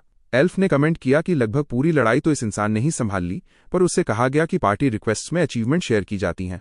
स्वॉर्ड्समैन ने एल्फ को याद दिलाया कि वो जल्दी खत्म करना चाहता था और पर कहकर बात अधूरी छोड़ दी। एल्फ ने ऑकवर्ड होकर कहा कि उसने तो बस काम जल्दी निपटाने के लिए मदद की थी। उसे अपनी पुरानी कड़वी बातें याद आ रही थीं जब उसने इंसानों को बेकार कहा था। तभी एल्फ के कान फड़फड़ाए क्योंकि उसे पास ही कुछ अजीब सुनाई दिया। उसने स्वॉर्ड्समैन को रोका और पूछा कि क्या उसने भी वो अजीब आवाज सुनी, और उससे चुप रहने को कहा। एल्फ ने पूरा फोकस किया और उसके कान इतनी तेजी से हिल रहे थे कि मारिन देखकर दंग रह गया। एल्फ को अचानक किसी चीज का एहसास हुआ और वो चौकन्ना हो गया। वो आवाज की तरफ भागा और स्वॉर्ड्समैन उलझन में उसके पीछे गया। एक पहाड़ी का किनारा से एल्फ ने नीचे रुका हुआ एक मर्चेंट वैगन और कुछ लोग देखे। नीचे वैगन के पास मर्चेंट शिकायत कर रहे थे कि एक हिरन से टकराने की वजह से उन्हें ब्लैक मार्केट पहुंचने में देरी हो गई है और उसकी लाश व्हील में फंस गई है। एक मर्चेंट ने बेरहमी से एक जंजीर में बंधे एल्फ स्लेव बच्चे को लात मारी और चिल्लाया कि जल्दी करो ताकि वो मार्केट के लिए निकल सके। ये जुल्म देखकर एल्फ की आंखें गुस्से से लाल हो गईं। वो नन्हा एल्फ गुलाम डर के मारे माफी मांगने लगा और गिड़गिड़ाया कि चाहे जो करे पर उसे मारे नहीं। एल्फ ने मारिन से फुसफुसाकर कहा कि ऐसी ही वजह से वो इंसानों से नफरत करता है। वो गुस्से में बोला कि इंसान कहते हैं स्लेवरी खत्म हो गई है, पर अभी भी चुपचाप दूसरी रेसेस को प्रॉपर्टी की तरह बेचते हैं। उसने मारिन को वेपन तैयार करने का ऑर्डर दिया और जिद की कि ऐसे लोगों को दर्द देकर ही सबक सिखाना होगा, जबकि मारिन ने पूछा कि वो ऐसा क्यों करे। शॉक होकर एल्फ ने पूछा कि मारिन ने अभी क्या कहा। मारिन ने बड़े शांत ढंग से पूछा कि एल्फ को कैसे पता कि ये एक इलीगल स्लेव है। उसने पॉइंट किया कि शायद वो बच्चा कानूनी तौर पर गुलाम बनाया गया हो। एल्फ ने बहस की कि उसने साफ सुना था कि वो लोग ब्लैक मार्केट जाने की बात कर रहे थे, पर मारिन ने कहा कि अपने काम से भटकने के बजाय इसे गार्ड्स को रिपोर्ट कर देना चाहिए। धोखा महसूस करते हुए एल्फ ने कहा कि उसे उम्मीद थी कि मारिन अलग होगा, पर अब वो उसे बाकी इंसानों जैसा ही लग रहा है। उसने अकेले हमला करने का फैसला किया और गुस्से में अपनी कमान पकड़ ली। मारिन रुका और उसने हवा में कुछ सूंघा। उसे एक महक आई। सीन वैगन की तरफ जाता है जहां वो बच्चा मरी हुई हिरन के पास रो रहा है और मर्चेंट उसे डांट रहा है। वही अजीब महक अभी भी वहां थी। वैगन के अंदर एक पकड़ी हुई एल्फ माँ अपनी डरी हुई जंजीर में बंधी बेटी को तसल्ली दे रही थी कि वो उसके साथ है। अपने बचपन की एक नेक नन को याद करते हुए मारिन मासूमियत के बारे में सोचने लगा। पहाड़ी का किनारा पर खड़ा एल्फ खुद को तैयार कर रहा था। वो सोच रहा था कि क्या वो ये अकेले कर पाएगा, पर उसने अपने शक को दबा दिया। अपने लोगों को सताने वालों को सजा देने की अपनी ट्रेनिंग को याद करते हुए उसने एक पावरफुल बो तकनीक चलाई। उसने पूरे निश्चय के साथ कमान खींची। तीर वैगन की तरफ बहुत जोर से निकल गया। शॉट के बीच में ही एल्फ ने कुछ अजीब देखा और वो चौंक गया। वो तीर वैगन के पास जमीन में धंसा और एक धमाका हुआ जिसे स्लेव ट्रेडर्स में हड़कंप मच गया। धूल में खांसते हुए गद्दारों ने गाली दी और पूछा कि ये क्या हुआ। उन्होंने देखा कि वैगन के व्हील में एक तलवार धंसी हुई है और वो हैरानी में चिल्लाए। एल्फ ने मारिन की तरफ मुड़कर पूछा कि उसने बीच में दखल क्यों दिया। पहले मना करने के बाद मारिन को याद आया कि उसे सिखाया गया था कि बड़ों की वजह चाहे जो भी हो, बच्चों की कोई गलती नहीं होती। उसने कहा कि बड़े जो भी करें, बच्चे मासूम होते हैं और उन्हें चोट नहीं पहुंचनी चाहिए। गुलाम व्यापारी डर के मारे कहने लगे कि पता नहीं कहां से तीर आए हैं। तभी एक गार्ड ने क्लिफ पर अटैकर्स की तरफ इशारा किया। अब एल्फ और मारिन वहां साथ खड़े थे। क्लिफ के ऊपर से वो दोनों साफ साफ गुनहगार दिख रहे थे। नीचे से एक ट्रेडर ने घबराकर पूछा कि वो दोनों कौन हैं। दूसरे ने गुस्से में कहा कि क्या उन्हें लगता है कि वो इस हमले के बाद बच जाएंगे। एल्फ ने गुस्से में चिल्लाते हुए कहा कि इंसान बहुत घमंडी हैं और उन्होंने इसलिए हमला किया क्योंकि उनके पकड़े गए साथी उस कैरेज के अंदर हैं। लीड ट्रेडर ने हंसकर कहा कि वो लोग मार्कवील के ऑफिशियल लाइसेंस प्राप्त स्लेव ट्रेडर्स हैं और उनके स्लेव्स लीगल हैं। उस नोबल खानदान का नाम सुनकर एल्फ थोड़ा चौकन्ना हो गया और उसने यकीन न करते हुए वो नाम दोहराया। गुलाम व्यापारी ने सबूत के तौर पर वैगन पर बने वुल्फ क्रेस्ट की तरफ इशारा किया और माफी के साथ साथ रिपेयर का खर्चा मांगा। उसने फॉरेस्ट एल्फ्स का मजाक उड़ाया कि वो अनपढ़ और मुसीबत खड़ी करने वाले होते हैं जो जंगल से बाहर निकलते ही पंगे करते हैं। इस इंसल्ट से एल्फ भड़क गया और उसने पूछा कि उसने अभी क्या कहा। मारिन को इस दावे में कुछ अजीब लगा और वो बोल पड़ा। उसने पॉइंट किया कि कैरेज पर जो क्रेस्ट बना है वो असल में बशेल का असली निशान नहीं है। ट्रेडर ने चिढ़कर पूछा कि मारिन कौन है और जिद की कि मार्चेल का वुल्फ सिंबल साफ साफ दिख रहा है। मारिन ने नोट किया कि भेड़िए की आंखें और क्रेस्ट नॉर्मल दिख रहे हैं। उसने समझाया कि असली बेस्ट पूर्वज की सिर्फ एक आंख थी और ऑफिशियल क्रेस्ट में भी वही दिखता है, इसलिए 2 आंखों वाला भेड़िया साबित करता है कि उनका एम्बलम नकली है। बीटीओ खानदान का वो नकली गार्ड पीला पड़ गया जब उसे एहसास हुआ कि उनकी चोरी पकड़ी गई है। बाकी ट्रेडर्स ने परेशानी में एक दूसरे को देखा और चुप हो गए। मारिन ने बड़े आराम से कहा कि किसी नोबल खानदान का झूठा नाम लेना सजाए मौत तक पहुंचा सकता है। डर के मारे उन आदमियों ने अपने फाइटर्स को ऑर्डर दिया कि मारिन और उसके साथी को मार दें, क्योंकि वो सिर्फ 2 लोग हैं। एक आर्मर्ड वॉरियर मारिन पर झपटा, जबकि मारिन ये सोचने लगा कि कैसे एक वक्त पर मर्सनरीज एक दूसरे से लड़ने से बचते थे। उसने कहा कि लगता है वो रीति रिवाज अब खत्म हो गए हैं, और उसने हमले को डॉज किया। मारिन ने पलटकर उस वॉरियर पर इतनी जोर से वार किया कि वो सहन नहीं कर पाया। वो वॉरियर दर्द से चिल्लाया और उसके मुंह से खून निकलने लगा। उसका शरीर दूर जा गिरा, जिसे देखकर बाकी फाइटर्स दंग रह गए। जहां वो गिरा वहां एक बड़ा गड्ढा बन गया। वो पहलवान उस गड्ढे में टूट फूट कर पड़ा था, और लोग हैरान थे कि इतना बड़ा आदमी एक ही झटके में कैसे गिर गया। एक और अटैकर के मुंह पर हमला करते वक्त ही कोई तीर या प्रोजेक्टाइल लगा। बचे हुए ट्रेडर ने अपना जख्म पकड़ा और उन्हें गाली देने लगा। मारिन और एल्फ को दोबारा हमला करने के लिए तैयार देखकर स्लेवर्स ने डर के मारे सरेंडर कर दिया। उस रात तारों की रोशनी में गिल्ड की बिल्डिंग चमक रही थी। एल्फ्स को बचाने के लिए मारिन का खूब शुक्रिया अदा किया गया, और उन्होंने पूछा कि वो ये एहसान कैसे चुका सकते हैं। आज़ाद हुए एल्फ परिवार और आर्चर ने गहरा शुक्राना जताया, जबकि एल्फ आर्चर ने जिद की कि उसने बस अपने लोगों के लिए सही काम किया है। बाद में एल्फ ने मारिन को वेट कराने के लिए माफी मांगी और पूछा कि क्या सब सॉल्व हो गया है। उसने बताया कि इलीगल ट्रेडर्स को गार्ड्स के हवाले कर दिया गया है और बचाए गए परिवार के शहर वाले रिश्तेदार उन्हें लेने आएंगे। उसने ये भी कहा कि क्योंकि उन गद्दारों ने नोबल फ्रॉड भी किया है तो अथॉरिटीज उन्हें ढंग से संभाल लेंगी।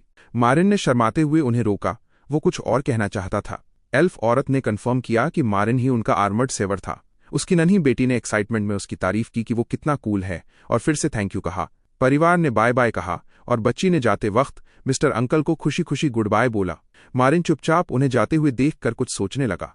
एल्फ आर्चर ने ऑकवर्ड होकर बोलने की तैयारी की और कहा कि उसने कभी नहीं सोचा था कि वो किसी इंसान से ऐसा कहेगा। उसने आखिरकार मारिन को उन्हें बचाने के लिए थैंक यू बोला और माना कि उसे किसी इंसान का एहसानमंद होना पसंद नहीं, पर अपने भाइयों को बचाने के लिए वो उसका कर्जदार है। मारिन ने सीधा जवाब दिया कि अगर एल्फ शुक्रगुजार है तो उसे पैसे देने चाहिए।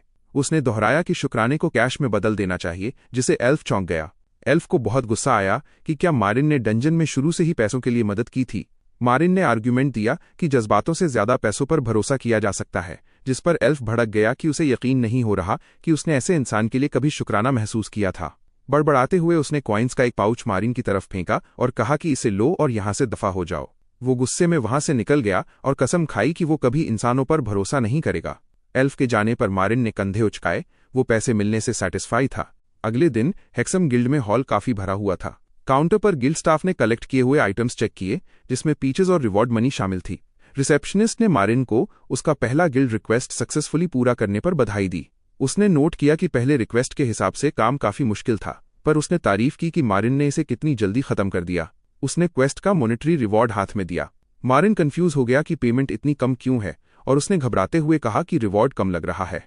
रिसेप्शनिस्ट ने खुशी खुशी समझाया कि गिल्ड के रूल्स के मुताबिक उसका पुराना कर्जा तब तक रिवॉर्ड से कटता रहेगा जब तक वो पूरा चुकता ना हो जाए, इसलिए उसे ये समझना होगा। परेशान होकर मारिन ने प्रॉमिस किया कि वो जितनी जल्दी हो सके कर्जा चुका देगा।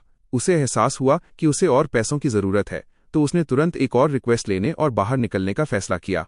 वो अगला काम चुनने के लिए रिक्वेस्ट बोर्ड की तरफ बढ़ा। पोस्टिंग्स देखते हुए उसने सोचा कि वो इस बार कुछ नया खाना ट्राई करना चाहता है, और देखने लगा कि उसकी रैंक के हिसाब से वो कौन से क्वेस्ट ले सकता है। उसने स्टेनिता डंजन की रेगुलर सब्जुगेशन का नोटिस पढ़ा, पर इसे रिजेक्ट कर दिया क्योंकि वहां सिर्फ पत्थर के मॉन्स्टर्स थे। फिर ओर्क्स हट डंजन की एक हाई लेवल पोस्टिंग पर उसकी नजर पड़ी, जहां वो पहले कभी नहीं गया था। ओर्क मीट के टेस्टी स्लाइसेस को इमेजिन करते हुए वो सोचने लगा कि क्या इसका स्वाद पोप जैसा होता है। तभी गिल्ड हॉल में उसके पीछे से किसी के आने की आवाज आई। एक हंसमुख औरत, मारिन। वही औरत जिसने पहले मारिन का स्वागत किया था। वो उसे एक एडवेंचरर के रूप में देखकर हैरान रह जाती है। वो मजाक में कहती है कि उसे लगा था मारिन मर गया होगा क्योंकि उनके पिछले सफर में उसने कुछ नहीं खाया था, पर वो खुश है कि वो जिंदा और सही सलामत है। उसका पार्टी ग्रुप उसे आवाज लगाता है, तो वो जल्दी से मारिन को उनसे इंट्रोड्यूस करवाती है। वो अपने पार्टी लीडर ओर्गा और अपने रोबर्ट मेज साथी से मिलवाती है। मिकी बताती है कि मारिन वही स्ट्रॉन्ग पर थोड़ा नखरेबाज मर्सिनरी है जिसके बारे में उसने बताया था, और ओर्गा बड़े तमीज से कहता है कि उसने मारिन के बारे में सुना है। मिकी समझाती है कि ओर्गा भी बो यूज करता है और उनका तीसरा मेंबर हेकाडे एक मेज है। वो बताती है कि वो तीनों काफी टाइम से साथ में एडवेंचर्स कर रहे हैं। मारिन ने नोटिस किया कि ग्रुप में 2 आर्चर्स और एक मेज है, तो वो सोचने लगा कि फ्रंटलाइन पर लड़ाई कौन संभालता है। मिकी मानती है कि वो आमतौर पर टेम्परेरी वैनगार्ड्स हायर करते हैं, पर आजकल उन्हें कोई मिल नहीं रहा है, इसलिए मेली फाइटर्स की कमी की वजह से वो डंजन्स नहीं जा पा रहे हैं। फिर वो आगे बढ़कर मारिन के सामने एक ऑफर रखती है। मिकी फॉर्मली मारिन से पूछती है कि क्या वो उनकी पार्टी में वैनगार्ड बनकर ओक्स हट डंजन के सफर पर चलेगा। अचानक मिले इस इन्विटेशन से मारिन काफी हैरान दिखता है। सीन डंजन के बाहर के हरियाली भरे नज़ारे पर शिफ्ट होता है, जहां से उनका एक्सपीडिशन शुरू होता है। डंजन के अंदर एक और पार्टी की तरफ एक बड़ा पत्थर फेंकता है, जिससे मिकी पहाड़ी से गिरते गिरते बचती है। तभी ओर्क की आंख पर एक अटैक होता है, जिससे उसका हमला रुक जाता है। मारिन के टैंक बनने और ओर्गा के सपोर्ट से वो लोग ओर्क को जख्मी कर देते हैं, जबकि मिकी ओर्गा की मदद की तारीफ करती है। हेका अपने एक्सप्लोजन स्पेल से मॉन्स्टर के सर पर वार करके उसे खत्म कर देती है। वो ओर्क बेजान होकर गिर जाता है, उसके हाथ थोड़ा तड़पते हैं और खून फैलने लगता है। मिकी और हेका अपनी बढ़िया टीम वर्क का जश्न मनाते हैं और सुकून की सांस लेते हैं कि हेका की स्पेल कास्टिंग स्पीड काफी थी। हेका नोट करती है कि जब से मारिन आया है, उनका शिकार बहुत आसानी से हो रहा है। अचानक उन्हें गरजने की आवाज आती है और वो सोचने लगते हैं कि क्या ये भूकंप है। उन्हें एहसास होता है कि ये असल में बहुत सारे गुस्से में भरे ओक्स हैं जो उनकी तरफ तेजी से बढ़ रहे हैं। लगभग 50 ओक्स का झुंड अपनी तरफ आता देख मिकी पैनिक हो जाती है कि शायद उनके पिछले शिकार की वजह से पूरा पैक यहाँ आ गया है। ओर्गा सबको अभी के लिए भागने का ऑर्डर देता है और पूरी पार्टी रास्ते पे भागती है। हेका लड़खड़ा कर गिर जाती है और चिल्ला उठती है। एक ओर्क उसे कुचलने के लिए अपना भारी डंडा उठाता है, जबकि कोई उसका नाम चिल्लाता है। डरी हुई हेका मुड़ती है और सोचती है नहीं। उसकी आंखों की रिफ्लेक्शन में एक शख्स दिखता है जो बीच बचाव करने के लिए तेजी से आता है। मारिन उसके और ओर्क के बीच कूद जाता है और इतनी तेजी से स्लैश मारता है कि हर तरफ खून उड़ने लगता है। अगले ही पल कई ऑक्स के टुकड़े हो जाते हैं। उनके शरीर और सर हवा में उड़ते हैं जब मारिन उस भीड़ को चीरते हुए निकलता है। इस नरसंहार के बाद बाकी लोग हेकाडे का हालचाल पूछते हैं और दंग रह जाते हैं कि मारिन ने अकेले पूरे ओर्क ग्रुप को हरा दिया। ओक्स की लाशों से घिरी हुई मिकी सोचने लगती है कि मारिन असल में कितना स्ट्रांग है। आखिरी बचा हुआ ओर्क तीरों से छलनी होने के बाद भी दहाड़ता है और अपना डंडा उठाता है। वो लोग उसे भी खत्म कर देते हैं, जिससे उनके टोटल 10 किल्स हो जाते हैं और वो दिन भर के लिए आराम करने का डिसाइड करते हैं। लाशों के बीच आराम करते वक्त वो फिर से मारिन की खौफनाक ताकत की बातें करते हैं और खुश होते हैं कि हेका सही सलामत है। जब हेका मारिन को पर्सनली थैंक यू बोलने के लिए मुड़ती है, तो वो देखती है कि वो चुपचाप वहां से निकल गया है।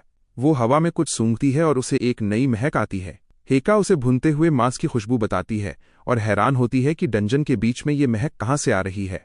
वो लोग उस खुशबू का पीछा करते हैं और देखते हैं कि मारिन अकेला एक छोटी सी आग पर खाना पका रहा है। मिकी उसे डांटती है कि उसने बताया क्यों नहीं कि वो मीट ग्रिल कर रहा है, और अपने साथ लाए मशरूम्स शेयर करने का ऑफर देती है। तभी दिखता है कि मारिन बड़े आराम से एक कटे हुए ओर्क और ब्रेड के पास ओर्क मीट को पैन फ्राई कर रहा है। ये देखकर मिकी शॉक हो जाती है और उस पर चिल्लाती है कि वो क्वेस्ट मॉन्स्टर्स को क्यों पका रहा है, जबकि रिक्वेस्ट में लूट के तौर पर ग्रिल्ड मीट नहीं मांगा गया था।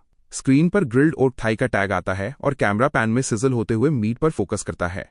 ओर्क मीट चखते वक्त मारिन नोट करता है कि ये पोर्क जैसा नहीं बल्कि सुअर के मिक्स टेस्ट जैसा लग रहा है। उसके साथ ही उसे ओर्क मीट खाते देख डर जाते हैं, जबकि प्रिस्टेस बुराई को साफ करने और दुनिया में शांति लाने की दुआ मांगने लगती है। मारिन सोचता है कि अगली बार वो ओर्क मीट को ग्रिल करने से पहले नमक और काली मिर्च से सीजन करेगा। अपनी नई रेसिपी पर पूरा भरोसा दिखाते हुए मारिन कहता है कि सीजन्ड ओर्क स्टेक पक्का लाजवाब होगा। सीजन्ड मीट खाने के बाद वो खुशी खुशी जज करता है कि सिंपल पेपर सीजनिंग परफेक्ट है। हालांकि वो नोट करता है कि ये थोड़ा ग्रीसी है और शायद सब्जियों के साथ और भी अच्छा लगेगा। दूर से देखते हुए पार्टी के 2 मेंबर्स परेशान हैं कि मारिन न सिर्फ मॉन्स्टर मीट खा रहा है बल्कि उसका पूरा लुत्फ उठा रहा है। वो विश करते हैं कि काश ये सब एक सपना होता। मारिन बाकी लोगों को भी बुलाता है और बड़े आराम से खाना जारी रखता है, इस बात से बेखबर कि वो लोग डर के मारे एक दूसरे से चिपके हुए हैं। वो सोचता है कि खाना खत्म हो गया है और बचा हुआ ओर्क मीट घर ले जाने की प्लान बनाता है ताकि और भी बढ़िया डिशेस बना सके। तभी कोई उसके कंधे को पकड़ता है और उसका नाम लेकर उसके प्लानिंग में रुकावट डालता है। आर्चर समझाता है कि उसने सुना है लोग मजबूरी में मॉन्स्टर्स खाते हैं, पर वो मारिन से रिक्वेस्ट करता है कि वो इसे इतने खुलेआम ना करे, जबकि मारिन हैरान है कि वो लोग उसे निकाल नहीं रहे हैं। वो उसे भरोसा दिलाते हैं कि वो इतने काबिल वैनगार्ड को सिर्फ अजीब टेस्ट की वजह से नहीं निकालेंगे, और प्रिस्टेस शर्माते हुए उसे बिस्कुट ऑफर करती है। मारिन बड़े तमीज से और खाना खाने से मना कर देता है, जबकि बाकी लोग सबको खाने और आराम करने को कहते हैं। उसे बीफ जर्की ऑफर करते हैं, जिसे वो फिर से मना कर देता है। एक फ्लैशबैक में एक बहुत बड़ा ऑर्क जंगल में दहाड़ते हुए दिखता है। मारिन और उसकी पुरानी पार्टी तैयार होकर उस मॉन्स्टर का सामना करने के लिए खड़े हो गए। उनके वेपन्स और मैजिक एकदम रेडी थे। गुस्से में भरा वो ओर्क उन पर हमला करने के लिए झपटा। मारिन ने अपने शील्ड से एक बहुत जोरदार वार रोका।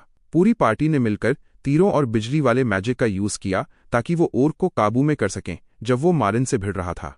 वापस आज के कैंप में प्रीस्टेस मारिन को आग के पास खाना पकाते हुए देख रही थी। उसके चेहरे पर थोड़ी परेशानी थी। एक और पुरानी याद में मारिन और उसके साथी रात के वक्त एक गहरी खाई या गड्ढे में कैंपफायर के पास बैठे दिखते हैं।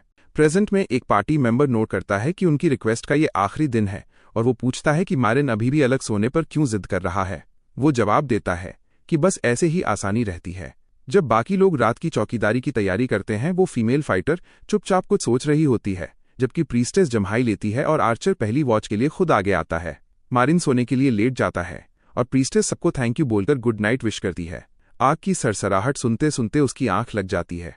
जब वो सोता है तो आग की रोशनी उसके हेलमेट पर चमकती है और वो एक सपने में चला जाता है। सपने में उसकी पुरानी पार्टी कैंपफायर के पास चिल कर रही होती है और मजाक करती है कि उनका प्रीस्ट कुछ ज्यादा ही लड़ाकू है। लकड़ी इकट्ठी करके वापस आने पर मारिन को छेड़ते हैं कि आग कब की जल चुकी है, पर उसे आने में इतनी देर लग गई। उसे याद आता है कि उसका पुराना लीडर उसे देखकर मुस्कुरा रहा था। मारिन अचानक उस नाइटमेयर से जाग गया और अपना पूरा नाम चिल्लाने लगा। उसने देखा कि उसकी करंट पार्टी उसके चारों तरफ तनाव में खड़ी है। वो उसके अचानक चिल्लाने से हैरान थे। कंफ्यूज होकर मारिन ने पूछा कि सब क्यों जाग रहे हैं। उसे लगा कि अभी उसकी वॉच की बारी नहीं आई है। प्रीस्टेस ने उसके सर पर एक चार्ज्ड स्पेल तानते हुए कहा कि वो हिले नहीं। उसने वार्निंग दी कि अगर वो हिला तो उसका सर उड़ा दिया जाएगा और उससे कहा कि वो शांति से उनके सवालों का जवाब दे। उसने माना कि जब वो सो रहा था तब उन्होंने एक अप्रेजल स्टोन का यूज किया, क्योंकि उसकी अजीब ताकत देखकर वो उसके असली लेवल और पहचान को लेकर काफी क्यूरियस थे। वो चमकता हुआ पत्थर पकड़े हुए फाइटर ने घबराकर पूछा कि जो डरावना रिजल्ट उन्होंने मारिन के बारे में देखा है उसका असली मतलब क्या है। अप्रेजल विंडो में मारिन ग्रास नाम दिख रहा था जिसके स्टैट्स छुपाए गए थे, पर टाइटल्स में magic tower successor, intermediate night और सबसे खतरनाक किंसलेयर लिखा था, जिस पर उसके साथियों ने एक्सप्लेनेशन मांगी। मारिन चुपचाप इस बात को हजम करने की कोशिश करने लगा। नरेशन किंसलेयर टाइटल को डिफाइन करती है। ये टाइटल तब मिलता है जब कोई अपनी ही रेस के 100 से ज्यादा लोगों का कत्लेआम करता है। आगे बताया गया कि ये टाइटल अपनी ही रेस के खिलाफ अटैक पावर बढ़ा देता है और बैकग्राउंड में मारिन की इमेज दिखती है जहां वो मरे हुए इंसानों की लाशों के बीच खड़ा है। शौक होकर फाइटर चिल्लाई कि मारिन ने 100 से ज्यादा लोगों को मारा है और कहा कि इस बात को इग्नोर नहीं किया जा सकता। आर्चर ने दिमाग लगाया कि भले ही हेक्सन गिल्ड में मारिन का कोई क्रिमिनल रिकॉर्ड नहीं है, पर यह टाइटल एक अलग और बहुत गंभीर मामला है। प्रीस्टेस ने अपना मैजिक तैयार रखते हुए डिमांड किया कि मारिन बताए कि अगर ये सब कोई गलत फहमी है तो उसे ये टाइटल कैसे मिला। मारिन खामोश रहा और बेचैनी में तन गया। बाकी लोगों ने उस पर दबाव डाला, ये सोचते हुए कि क्या वो उन्हें मारने के इरादे से ज्वाइन हुआ था, और फिर से जिद की कि वो बताए कि उसके पास किंसलेयर टाइटल क्यों है। मारिन सिर्फ माफी मांग सका। वो डिटेल्स देने के काबिल नहीं था या शायद देना नहीं चाहता था। आर्चर ने कहा कि हालात चाहे जो भी हों, वो इस सिचुएशन को नजरअंदाज नहीं कर सकते। उन्हें मारिन के अजीब टेस्ट या लेवल से इतना फर्क नहीं पड़ता जितना उसके इंसानों को मारने की हिस्ट्री से पड़ता है। उसने साफ कह दिया कि ये जानते हुए कि मारिन ने लोगों को मारा है, उस पर भरोसा करना नामुमकिन है। फिर उसने फॉर्मली मारिन को पार्टी छोड़ने को कह दिया। मारिन ने चुपचाप ये फैसला मान लिया और जाने की तैयारी करने लगा। वो अपना पैक कंधे पर टांग कर वहां से निकल गया, जबकि वो तीनों उसे ऑकवर्ड साइलेंस में जाते हुए देखते रहे। कहानी 100 साल पहले साउथ टर्स फॉरेस्ट के फ्लैशबैक में जाती है। एक गोब्लिन एक जंगली चीख के साथ बाहर झपटा। जवान मारिन और उसकी पुरानी पार्टी मिलकर कई गोब्लिन से एक कोऑर्डिनेटेड फॉर्मेशन में लड़ रहे हैं। आर्चर खुशी खुशी नोट करती है कि उनका जाल एकदम सही काम कर गया जब वो अपना बो चलाती है। उसके तीर गोब्लिन्स को चीरते हुए उन्हें तुरंत मार देते हैं। गोब्लिन्स उनके कदमों में मरे पड़े हैं। उनका आर्मर्ड लीडर टीम की मेहनत की तारीफ करती है और चेक करती है कि किसी को चोट तो नहीं लगी। वो आर्चर की स्किल की तारीफ करती है कि उसने एक साथ 2 निशाने गिराए, जबकि आर्चर बड़े आराम से इस तारीफ को लेती है। प्रीस्ट मजाक करता है कि अभी भी बहुत सारे गोब्लिन्स मारने बचे हैं, जबकि मारिन, जिसने कुछ खास नहीं किया था, उसे सिर्फ बड़ी बातें करने के लिए डांटा जाता है। लीडर मारिन से पूछती है कि क्या उसने मॉन्स्टर सब्जुगेशन के प्रूफ्स इकट्ठे कर लिए हैं। इज्जत के साथ वो उसे शार्लोट कहकर बुलाता है और कंफर्म करता है कि वो निकलने के लिए तैयार हैं। चलते चलते प्रीस्ट एक बदतमीज गिल्ड रिसेप्शनिस्ट के बारे में बड़बड़ाता है और सोचता है कि गॉब्लिन्स की तादाद रिपोर्टेड तादाद से कम क्यों लग रही है। मारिन सजेस्ट करता है कि शायद वो लोग अभी सिर्फ फॉरेस्ट के एंट्रेंस पर हैं और हो सकता है कि फॉरेस्ट के अंदर गहराई में और भी गोब्लिन्स हों, जिससे एक छुपी हुई बस्ती होने का अंदाजा लगने लगता है। उस रात बाद में वो नोट करता है कि उसने कभी नहीं सुना कि मॉन्स्टर्स डर के मारे भाग रहे हों, और फिर उसे कुछ अजीब महसूस होता है।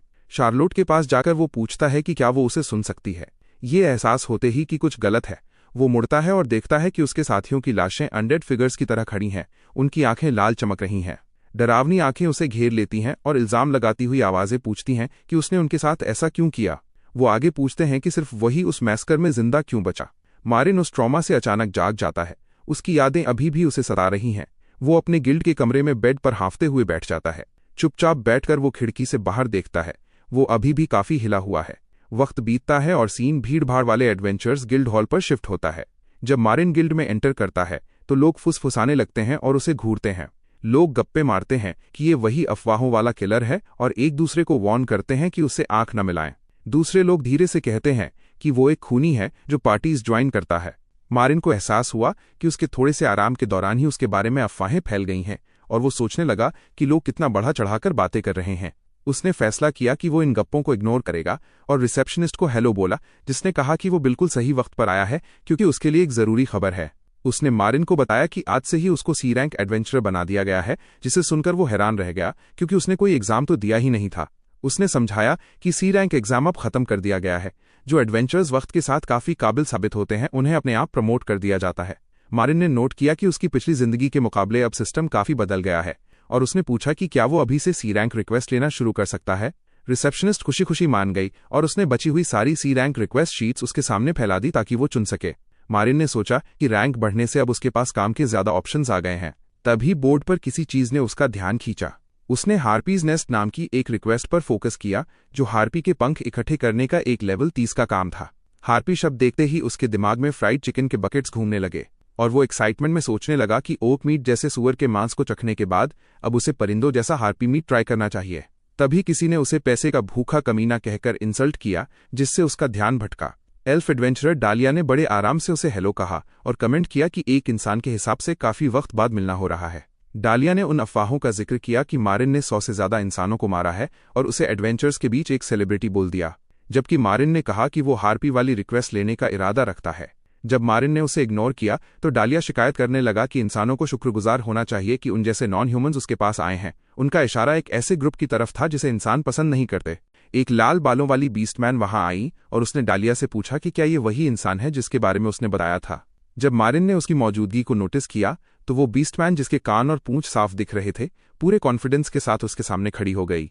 डालिया ने उसका इंट्रोडक्शन दिया कि वो उस पार्टी की लीडर है जो उसने हाल ही में ज्वाइन की है। उसने बड़े खुश मिजाज ढंग से अपना नाम इमोटार बताया और कहा कि उसने डालिया से मारिन के बारे में बहुत कुछ सुना है, जिस पर डालिया हड़बड़ाकर उसे ज्यादा बातें न बताने को कहने लगा। मारिन ने मन ही मन नोट किया कि ये बीस्टमैन अपने गियर से कोई मार्शल आर्टिस्ट लग रही है। अपनी अप्रेजल एबिलिटी का यूज करके उसने इमोटार की स्टैट्स पढ़ी। उसे पता चला कि वो एक हाई लेवल बीस्टमैन प्रीस्ट है जिसके पास स्ट्रॉन्ग कॉम्बैट टाइटल्स हैं। उसने नोट किया कि जैसा उम्मीद थी, इमोटार की सबसे बड़ी ताकत उसकी फिजिकल स्ट्रेंथ है। हैरान होकर मारिन ने दोबारा चेक किया कि क्या उसकी जॉब सच में प्रीस्ट लिखी है। इमोटार ने बड़े गर्व से कहा कि उसकी जॉब प्रीस्ट है, जबकि मारिन ने शक भरे दिमाग से पूछा कि उसकी दिखावट में ऐसा क्या है जो प्रीस्ट जैसा लगे। मारिन ने अपने दिमाग में एक क्लेरिक हीलर और इमोटार के पहलवान जैसे शरीर कंपेयर किया और नतीजा निकाला कि वो कहीं से भी होली नहीं लग रही। डालिया ने समझाई कि वो नॉन ह्यूमंस की पार्टी ढूंढ रहा था और उसे इमोटार की रिक्रूटमेंट मिली जो एक इंसानों से नफरत करने वाली पार्टी बना रही थी, जिसे उसने ज्वाइन कर लिया। इमोटार ने आगे कहा कि अभी तक उनकी पार्टी में सिर्फ वो और डालिया हैं और उसने मारिन के बारे में अफवाहें सुनकर उसे ढूंढा था। उसने माना कि पहले वो कहती थी कि उन्हें किसी इंसान की जरूरत नहीं है, भले ही वो किंग्सलेयर हो, पर उसकी स्किल्स के बारे में सुनकर उसने ज्वाइन करने की मंजूरी दे दी। मारिन उनके इस अजीब लॉजिक से कंफ्यूज हो गया और बोला कि उसे पूरी तरह समझ नहीं आ रहा। तभी किसी ने मारिन की तरफ हाथ बढ़ाया। इमोटार ने बड़े उत्साह से अनाउंस किया कि मारिन उनकी पार्टी ज्वाइन करेगा। उसने कहा कि वो इस बात की तारीफ करती है कि उसने कितने इंसानों को मारा है और वो स्पेशली उसे एक्सेप्ट करेगी। मारिन ने सवाल किया कि वो ऐसा ऑफर क्यों माने, पर इमोटार ने पॉइंट किया कि उसकी रेपुटेशन को देखते हुए उसके पास और कोई रास्ता नहीं है। बाकी एडवेंचर्स को डर के मारे घूरते देखकर मारिन को एहसास हुआ कि वो सही कह रही है। उसने फैसला किया कि किंग्सलेयर की अफवाहें इतनी फैल चुकी हैं कि कोई और पार्टी मिलना नामुमकिन है, इसलिए वो अभी के लिए उनके साथ जाने को तैयार हो गया। इमोटार उसके मान जाने पर खुश हुई और उसके फैसले की तारीफ की। उसने सजेस्ट किया कि वो तुरंत अपनी कोऑर्डिनेशन और स्किल्स को साथ में टेस्ट करें, जिस पर मारिन ने पूछा कि वो लोग कहाँ जा रहे हैं। उसने जवाब दिया कि मंजिल तो साफ है। इमोटार ने हार्पी वाली रिक्वेस्ट की तरफ इशारा करते हुए कहा कि वो लोग डंजन जा रहे हैं। वो तीनों एक अंधेरे गुफा जैसे डंजन के अंदर बढ़े। ऊपर से चीखती हुई हार्पीज नीचे झपटी ताकि उन पर हमला कर सकें। इमोटार ने सबको आगे बढ़ने को कहा और बोली कि पहले इन हार्पीज को पीटना चाहिए। मारिन ने नोट किया कि उड़ने वाले मॉन्स्टर्स एक शील्ड बेरर के लिए मुसीबत होते हैं, पर वो लड़ने के लिए तैयार हो गया। जब वो उन तक पहुंचने के लिए कूदने का सोच ही रहा था, तभी अचानक एक तीर तेजी से निकला और एक हार्पी को जा लगा। डालिया के तीरों को आसमान से दुश्मनों को गिराते देख मारिन को एहसास हुआ कि एक आर्चर के होने से लड़ाई आसानी हो जाती है। डालिया ने कसम खाई कि वो इंसानों को दोबारा अपना शिकार नहीं छीनने देगा और मारिन को एक सही शील्ड बेरर की तरह खड़े रहकर तमाशा देखने को कहा। एक और हार्पी पागलपन में उनकी तरफ नीचे आई। इमोटार चिल्लाई कि मारिन अपनी शील्ड ऊपर करे। जब हार्पी नीचे झपटी, उसने मारिन की शील्ड पर अपना एक पैर रखा ताकि वो उसे स्प्रिंगबोर्ड की तरह यूज कर सके। इमोटार हवा में कैटापोल्ट की तरह उछल गई। वो हार्पी के ऊपर से निकली और एक जबरदस्त वार से उसे खत्म कर दिया। मरी हुई हार्पी उनके चारों तरफ गिर पड़ी जब इमोटार मारिन के पास नीचे उतरी। इमोटार ने मारिन के फास्ट रिएक्शन की तारीफ की और उनकी टीम वर्क को अच्छा बताया, जबकि उसने बस इतना कहा कि अगली बार उसे थोड़ा पहले वार्न कर देना। अपने नए साथियों को लड़ते देख मारिन ने खुद से माना कि ऐसे साथी होना जिनके साथ मिलकर वो लड़ सके इतना बुरा भी नहीं है। कई मारनों के बाद इमोटार ने खुशी से नोट किया कि उनका कोऑर्डिनेशन ठीक ठाक है और सजेस्ट किया कि अब उन्हें सफाई करके आराम करना चाहिए क्योंकि उन्होंने पहले ही कई हार्पीज गिरा दी हैं। तभी मारिन ने कुछ अजीब नोटिस किया। गिरे हुए शरीरों के बीच उसने एक छोटा सा नरम जीव देखा जो अपने पंख हिला रहा था और वो सोचने लगा कि क्या ये कोई मॉन्स्टर है। डालिया ने मारिन का मजाक उड़ाया कि उसे आजकल के ट्रेंडी लिविंग डॉल्स के बारे में नहीं पता जिसकी तुलना उसने गोलेम से की। डालिया ने समझाई कि ये पेट गोलेम्स तब हिलते हैं जब उनमें माना डाला जाता है और ये वाला एक बहुत कीमती लिमिटेड एडिशन मॉडल है जिसे फोको कहते हैं। डालिया ने डॉल की तारीफ की कि वो बिखरे हुए पंख इकट्ठे कर रहा है और उसे एक अच्छा बच्चा बोला। उसने आगे बताया कि क्योंकि ये माना पर चलता है इसलिए इसे खाने की जरूरत नहीं होती और ये तभी रुकता है जब टूट जाए। अगर इसे ढंग से पाला जाए तो ये लड़ाई और सफाई दोनों में मदद कर सकता है। इमोटार ने मजाक किया कि डालिया बच्चों जैसी हरकतें कर रहा है और कहा कि उसे बस प्यारी चीजें पसंद हैं। जब मारिन उस डॉल को देख रहा था तो डालिया ने डर के मारे फोको को पकड़ लिया। इमोटार ने मारिन को वार्न किया कि ये डॉल एक गोलेम है और खाने के लिए बिल्कुल मना है। जब मारिन ने कहा कि उसने कुछ नहीं बोला तो उसने दोनों को जल्दी करके शिकार जारी रखने का ऑर्डर दिया। बाद में डालिया ने कहा कि किस्मत उनके साथ है क्योंकि उन्होंने टारगेट का लगभग आधा हिस्सा खत्म कर दिया है और इमोटार मान गई कि उनका शिकार बढ़िया चल रहा है। इमोटार ने पूछा कि डालिया पहले मारिन की ताकत के बावजूद उसका इंट्रोडक्शन देने में क्यों हिचकिचा रहा था। वो सोच रही थी कि क्या ऐसा इसलिए है क्योंकि वो एक इंसान है। डालिया ने गोलमोल जवाब दिया कि कुछ हालात ऐसे थे। तभी इमोटार ने हवा सूंघी और उसे अचानक रोस्टेड चिकन जैसी लाजवाब खुशबू आई। ये रियलाइज करते ही कि मारिन गायब है, डालिया और इमोटार को शक हुआ कि वो चुपचाप कहीं मीट ग्रिल करने निकल गया है और उन्होंने उसे रंगे हाथों पकड़ने की कसम खाई। सच में मारिन ने एक कैंपफायर और कटिंग बोर्ड लगा रखा था और पैन के पास हार्पी मीट के टुकड़े तैयार कर रहा था। उसने मीट पर नमक डाला, नोट किया कि पैन गर्म हो चुका है और ग्रिल करने के लिए तैयार हो गया। जैसे ही टुकड़े सिजल करने लगे, मारिन ने उस आवाज का लुत्फ उठाया और खुद को याद दिलाया कि इन्हें जलाना नहीं है और प्लेटिंग से पहले बराबर पलटना है। उसने एक डिश तैयार की जिसे उसने ग्रिल्ड हार्पी शोल्डर लोइन कहा और उसे प्लेट पर सजा दिया। उस मीट को देखकर जो बिल्कुल चिकन जैसा लग रहा था, उसने दिमाग लगाया कि क्योंकि हार्पीज परिंदों जैसी होती हैं तो स्वाद भी वैसा ही होना चाहिए। उसने एक निवाला लिया और खुशी के मारे खामोश हो गया। मारिन ने एक्साइटमेंट में नतीजा निकाला कि इसका टेक्सचर चिकन जैसा है पर स्वाद कहीं ज्यादा रिच और जूसी है। इसमें कोई अजीब महक नहीं है और ये हल्का मीठा है। जैसे ही वो अगला खाना बनाने का प्लान कर रहा था, डालिया और इमोटार चिल्लाते हुए वहां पहुंचे। डालिया चिल्ला रहा था कि उसे पता था मारिन कुछ ऐसा ही करेगा और पूछा कि उसके साथ दिक्कत क्या है। कैंपफायर के पास उस आर्मर्ड इंसान ने अकेले खाने के लिए माफी मांगी और उन्हें भी खाना ऑफर किया, पर एल्फ ने उसे डांटा कि वो ऐसी चीज खा रहा है जिसका चेहरा अभी भी पहचाना जा सकता है। वो बीस्ट गर्ल जो कुछ उसने देखा उससे डर गई और रोने लगी कि ये उसके साथ हुआ अब तक का सबसे बुरा एक्सपीरियंस है। इंसान ने बड़े आराम से समझाया कि हार्पी का चेहरा सच में इंसानों जैसा नहीं होता, जिस पर बीस्ट गर्ल चिल्लाई कि वो असली बात नहीं समझ रहा। एल्फ ने अफसोस जताया कि उसने ऐसी दरिंदगी 2 बार देख ली है, जबकि बीस्ट गर्ल ने ना चाहते हुए भी अपने होंठ चाटे क्योंकि वो लालच में आ रही थी। इंसान ने प्लेट पर ढंग से पकाए हुए टुकड़े पेश किए जिससे बाकी दोनों हैरान और परेशान हो गए। बीस्ट गर्ल अपनी भूख से लड़ने लगी, उस खाने को मॉन्स्टर बोलने लगी और खुद को कोसने लगी कि उसे वो टेस्टी क्यों लग रहा है। उस इंसान को आराम से खाते देख बीस्ट गर्ल के कान खड़े हो गए और उसका ध्यान फिर से खाने पर चला गया। इंसान ने उसे कैजुअल ढंग से हार्पी मीट का एक निवाला ऑफर किया, पर उसने और एल्फ ने गुस्से में मना कर दिया। वो शौक थी कि उसने सोचा भी कैसे कि वो खाएगी। जब इंसान ने स्वाद की तारीफ की तो खुशबू और मीट की दिखावट ने बीस्ट गर्ल को दरमियान कर दिया। परेशान होकर वो चिल्लाई कि एक इंसान उसे इतनी बेरहमी से लालच दे रहा है, जबकि एल्फ उसे शांत कराने की कोशिश करने लगा। स्टू की खुशबू सूंघकर बीस्ट गर्ल ने डिमांड किया कि एक मॉन्स्टर इतना टेस्टी कैसे महक सकता है, जिससे इंसान को आग पर रखे पॉट की याद आई। उसने ढक्कन उठाया, जज किया कि कंटेंट्स थोड़ी ज्यादा देर तक पक गए हैं पर पूरी तरह तैयार हैं और सर्व करने लगा। वो डिश स्ट्यूड हार्पी लेग्स निकली। वो लोग शौक थे कि वो टांगियां खा रहा है जिसमें लगभग मांस ही नहीं है। बीस्ट गर्ल ने उसे कहते सुना कि वो कम से कम एक बार प्लेन बिना मसाले वाले चिकन फीट ट्राई करना चाहता था। इंसान ने खुद को तैयार किया और उस स्ट्यूड लेग को चबा गया। उसने एक परखने वाले की तरह टेक्सचर को एनालाइज किया, नोट किया कि धीमी आंच पर पकने से मीट पुडिंग जैसा नरम हो गया है और जिलेटिन ने उसे बांध रखा है। उसने सोचा कि ये लेग्स स्पाइसी सॉस के साथ परफेक्ट रहेंगी और बची हुई टांगी घर ले जाकर ढंग से मसाले लगाने का सोचा। एल्फ ने उसके हाथ में हार्पी लेग को घूरा। वो जो देख रहा था उससे काफी दुखी था। उसे दोबारा चबाते देख एल्फ चिल्लाया कि वो अब क्या खा रहा है और इंसान ने शेयर करने का ऑफर दिया। एल्फ ने चिल्लाकर बताया कि हार्पी के पंजों में पैरालिसिस का जहर होता है। ठीक उसी वक्त जब इंसान ने उसे निगला और वो शॉक में गिर पड़ा। एल्फ ने बीस्ट गर्ल प्रीस्ट को स्टेटस एलिमेंट क्योर यूज करने को कहा, पर उसने शर्माते हुए माना कि उसने कभी बेसिक प्रीस्ट स्पेल नहीं सीखा क्योंकि वो उसे झंझट लगता था। उनके चिल्लाने से एक और हार्पी वहां आ गई और बीस्ट गर्ल ने इसका इल्जाम एल्फ पर डाला कि उसने उसे अलर्ट कर दिया। बीस्ट गर्ल ने एक नया सीखा हुआ अटैक स्पेल दिखाने के लिए आगे कदम बढ़ाए। जब एल्फ ने उसे जल्दबाजी ना करने की वार्निंग दी, तभी उसने एक बहुत बड़ा आग का गोला छोड़ा जिसने हार्पी को और बदकिस्मती से मारिन के पेट फोको को भी लपेट में ले लिया। एल्फ अपने उस पेट के जले हुए मलबे को देखकर दर्द से चिल्लाया, जिसे लिए हुए उसे एक हफ्ता भी नहीं हुआ था। जब धुएं के बीच वो इंसान और एल्फ जमीन पर तड़प रहे थे, बीस्ट गर्ल खामोश हो गई उस तबाही को देखकर जो उसने मचाई थी। गुस्से में भरे एल्फ ने उसे पकड़ लिया और अपने प्यारे फोको को मारने का इल्जाम लगाया, जबकि वो माफी मांगने लगी और अपनी कमजोर स्पेल प्रोफिशिएंसी को कोसने लगी। उसने कसम खाई कि वो सदियों तक ये दुख दिल में रखेगा, जबकि वो नर्वस होकर नया खरीद देने का ऑफर देने लगी, जिसे उसने रिजेक्ट कर दिया क्योंकि वो एक लिमिटेड एडिशन पेट था। वापस गिल्ड में रिसेप्शनिस्ट ने कंफर्म किया कि हार्पी नेस्ट क्वेस्ट के सारे आइटम्स मिल गए हैं। वो तीनों, जो एकदम थके हारे दिख रहे थे, गिल्ड से कहते हैं कि हार्पी की लाशों का बचा कुचा मीट वो खुद ही फेंक दें। काउंटर से हटते वक्त एल्फ शिकायत करता है कि आज का दिन दिमागी तौर पर थका देने वाला था। तभी बीस्टकिन उसे याद दिलाती है कि उसने नया फोको खरीदने का वादा किया था। इंसान ने चुपचाप अपने बैग से एक और हार्पी लेग बाहर निकाल ली, जिसे देखकर बीस्टकिन डर गई। वो पैनिक हो गई और पूछने लगी कि क्या वो अब और ज्यादा खाने का प्लान बना रहा है, जिस पर उसने जवाब दिया कि इतनी मेहनत से मांस काटने के बाद उसे बर्बाद करना बेवकूफ़ी होगी। वो उसे समझाती है कि कम से कम इसे अपनी मैजिक स्टोरेज एबिलिटी में तो छुपा ले, जिसके बारे में वो शायद भूल चुका था। एक स्टेटस विंडो खुलती है जो उसकी स्टोरेज स्किल के बारे में बताती है।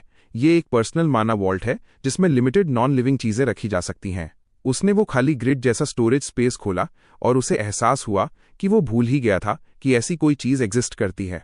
शर्मिंदा होकर उसने सोचा कि वो फालतू में इतना भारी सामान उठाकर घूम रहा था, और अब उसे समझ आया कि लोग उसे अजीब नजरों से क्यों देख रहे थे। इतनी बेसिक बात भूलने पर वो परेशान हो गया और सोचने लगा कि कहीं उसका दिमाग तो खराब नहीं हो रहा। बीस्टकिन ने उसे आवाज दी और पूछा कि उसे उनका परफॉर्मेंस कैसा लगा, जिससे वो अपने ख्यालों से बाहर आया। उसने और एल्फ ने क्वेस्ट को एनालाइज किया और कहा कि उनकी एबिलिटीज और टीम वर्क काफी बढ़िया थी, भले ही एंडिंग थोड़ी मेसी रही, और उन्होंने उसे साथ काम जारी रखने का ऑफर दिया। बीस्टकिन ने इनफॉर्मल ढंग से प्रपोज किया कि वो एक ऑफिशियल पार्टी बना लें और जिद की कि साथ मिलकर वो कोई भी क्वेस्ट पूरा कर सकते हैं। इंसान ने इस आइडिया पर गौर किया और नोट किया कि भले ही वो लोग लोगों से नफरत करते हैं, पर हैं काबिल। उसने सोचा कि अकेले रहने से अच्छा है कि साथ ही साथ हों। उसने उस कॉन्फिडेंट बीस्टकिन और शांत एल्फ की तरफ देखा और पार्टी ज्वाइन करने के लिए मान गया, जिससे बीस्टकिन खुशी से झूम उठी। ओवरजॉयड होकर वो तुरंत उन्हें ऑफिशियली रजिस्टर करवाने के लिए भागी। एल्फ ने इंसान से कहा कि सब कुछ होने के बावजूद वो अब उनका साथी है। अपना पूरा इंट्रोडक्शन देते हुए एल्फ ने इंसान से कहा कि वो उसकी इस छोटी सी इंसानी जिंदगी के बचे हुए वक्त में उसके साथ अच्छा बर्ताव करे। इंसान को अपना पुराना वक्त याद आया जब उसके एक पुराने आर्मर्ड साथी ने भी ऐसे ही स्वागत के लिए हाथ बढ़ाया था। यादों से बाहर आकर उसने थोड़ा ऑकवर्डली अपने नए साथियों को जवाब दिया। बीस्टकिन रजिस्ट्रेशन का पेपर लहराते हुए वापस आई और अनाउंस किया कि उसने उनकी ऑफिशियल पार्टी अप्लाई कर दी है। उसने बड़े एक्साइटमेंट से पार्टी का नया नाम बताया। बाकी दोनों के होश उड़ गए जब उन्हें पता चला कि उसने नाम मेज पार्टी रखा है। एल्फ भड़क गया और उसने इस अनडेमोक्रेटिक फैसले और अजीब नाम दोनों की शिकायत की। उसने समझाया कि उसने ये शब्द इसलिए चुना क्योंकि उसने हार्पी नेस्ट पर इंसान को ये बड़बड़ाते सुना था और उसे ये काफी मूविंग लगा। वो खुशी खुशी दोहराती रही कि उसे बस इस वर्ड का साउंड पसंद आया, जबकि एल्फ उसकी बेवकूफ़ी पर चिल्लाता रहा कि बिना मतलब समझे इसे नाम क्यों बनाया। उसने याद दिलाया कि सबकी मंजूरी होनी चाहिए, पर उसने कहा कि कोई और सजेशन नहीं था, तो उसने लीडर की चॉइस मान ली।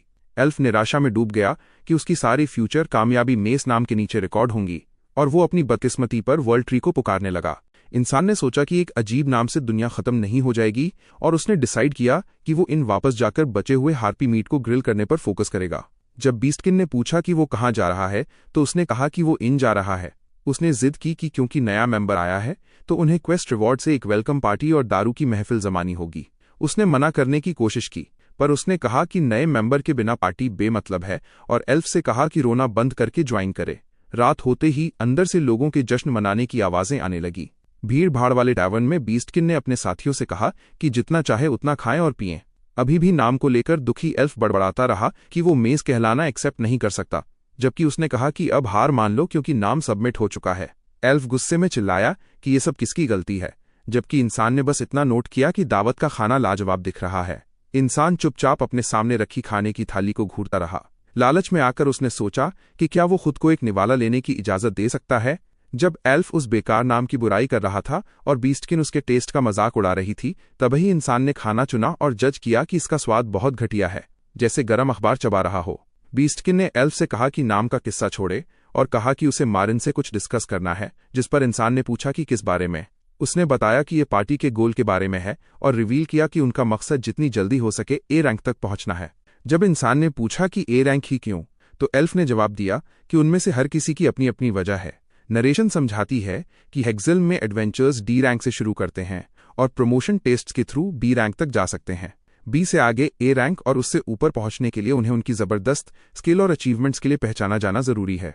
ए रैंक प्रमोशन टेस्ट क्या होता है, ये एक राज है जो सिर्फ उन गिने चुने लोगों को पता होता है जिन्हें गिल्ड काबिल मानती है। बीस्टकिन अपनी वजह बताने लगी और रोस्टेड चिकन को घूरते हुए उसने खुद को संभाला। उसने बताया कि उसके छोटे भाई बहन अभी भी इंसानों के गुलाम हैं और उन्हें आज़ाद करने के लिए उसे बहुत सारे पैसों की ज़रूरत है। उसने समझाया कि उसके मास्टर ने उसे पैसे कमाने के लिए 3 साल का वक्त दिया है और वादा किया है कि उस दौरान वो उसके भाई बहनों को ना बेचेंगे और ना चोट पहुंचाएंगे, और अगर वो कामयाब हुई तो उनका गुलाम का स्टेटस खत्म कर देंगे, क्योंकि उसका परिवार उस क्रांति के बाद गुलाम बना था जिसने ऑफिशियल स्लेवरी खत्म की थी। आज़ादी पाने का अब एक ही रास्ता था कि वो उनका स्टेटस पैसों से वापस खरीदे। इंसान ने जब रिवॉल्यूशन वर्ड सुना तो वो थोड़ा चकराया और कंफ्यूजन में उसे दोहराया, क्योंकि वो इस इवेंट से अनजान था। एल्फ और बीस्टकिन ये सुनकर दंग रह गए कि उसे इतनी बड़ी बात नहीं पता। उन्हें लगा कि पक्का ये बंदा पिछले कई सालों से दुनिया से कटकर कहीं अकेला रह रहा होगा, तभी तो इतने बड़े ह्यूमन इवेंट के बारे में नहीं जानता। एल्फ ने बड़े सिंपल स्टाइल में समझाना शुरू किया कि कैसे सदियों तक इंसानों ने नॉन ह्यूमन रेसेस को उठाया और उनकी तस्करी की। उसने बताया कि एल्फ्स को उनकी खूबसूरती के लिए, ड्वार्फ्स को उनकी स्किल्स के लिए और बीस्टकिन को तो जानवर समझकर गुलाम बनाया जाता था। उसने बताया कि पकड़े गए लोगों में इस बीस्ट किंग लड़की की फैमिली भी शामिल थी। उसने दुख के साथ बताया कि कैसे उन कैदियों को जेलों में रखा जाता था ताकि इंसानों की इच्छाओं को पूरा किया जा सके। उन अंधेरी और निराशा भरी कैदियों में उनके साथी शरीर और दिमाग दोनों से बीमार पड़ने लगे थे। जो लोग भागने की कोशिश करते और पकड़े जाते, उन्हें बेरहमी से मार दिया जाता था। वक्त के साथ इन सताए हुए लोगों ने इंसानी जुल्म के खिलाफ एक अलायंस बना लिया। सालों के एक्सप्लॉयटेशन के बाद उस अलायंस ने वो किया जिसे वो लोग रिवॉल्यूशन कहते हैं, हालांकि इंसान बाद में इसे रेस वॉर के नाम से याद करने लगे। अलाइड रेसेस ने डिमांड रखी कि स्लेवरी खत्म की जाए और धमकी दी कि अगर इंसान नहीं माने तो पूरी जंग छेड़ दी जाएगी। शुरू में तो इंसानों ने अकड़ दिखाई, पर उनके पास खोने के लिए बहुत कुछ था, इसलिए वो डगमगाने लगे।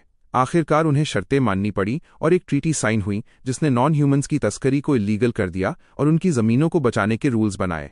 इसके बाद नॉन ह्यूमंस धीरे धीरे छुपने की जगह से बाहर आए और अब वो सड़कों पर खुलेआम घूम सकते हैं।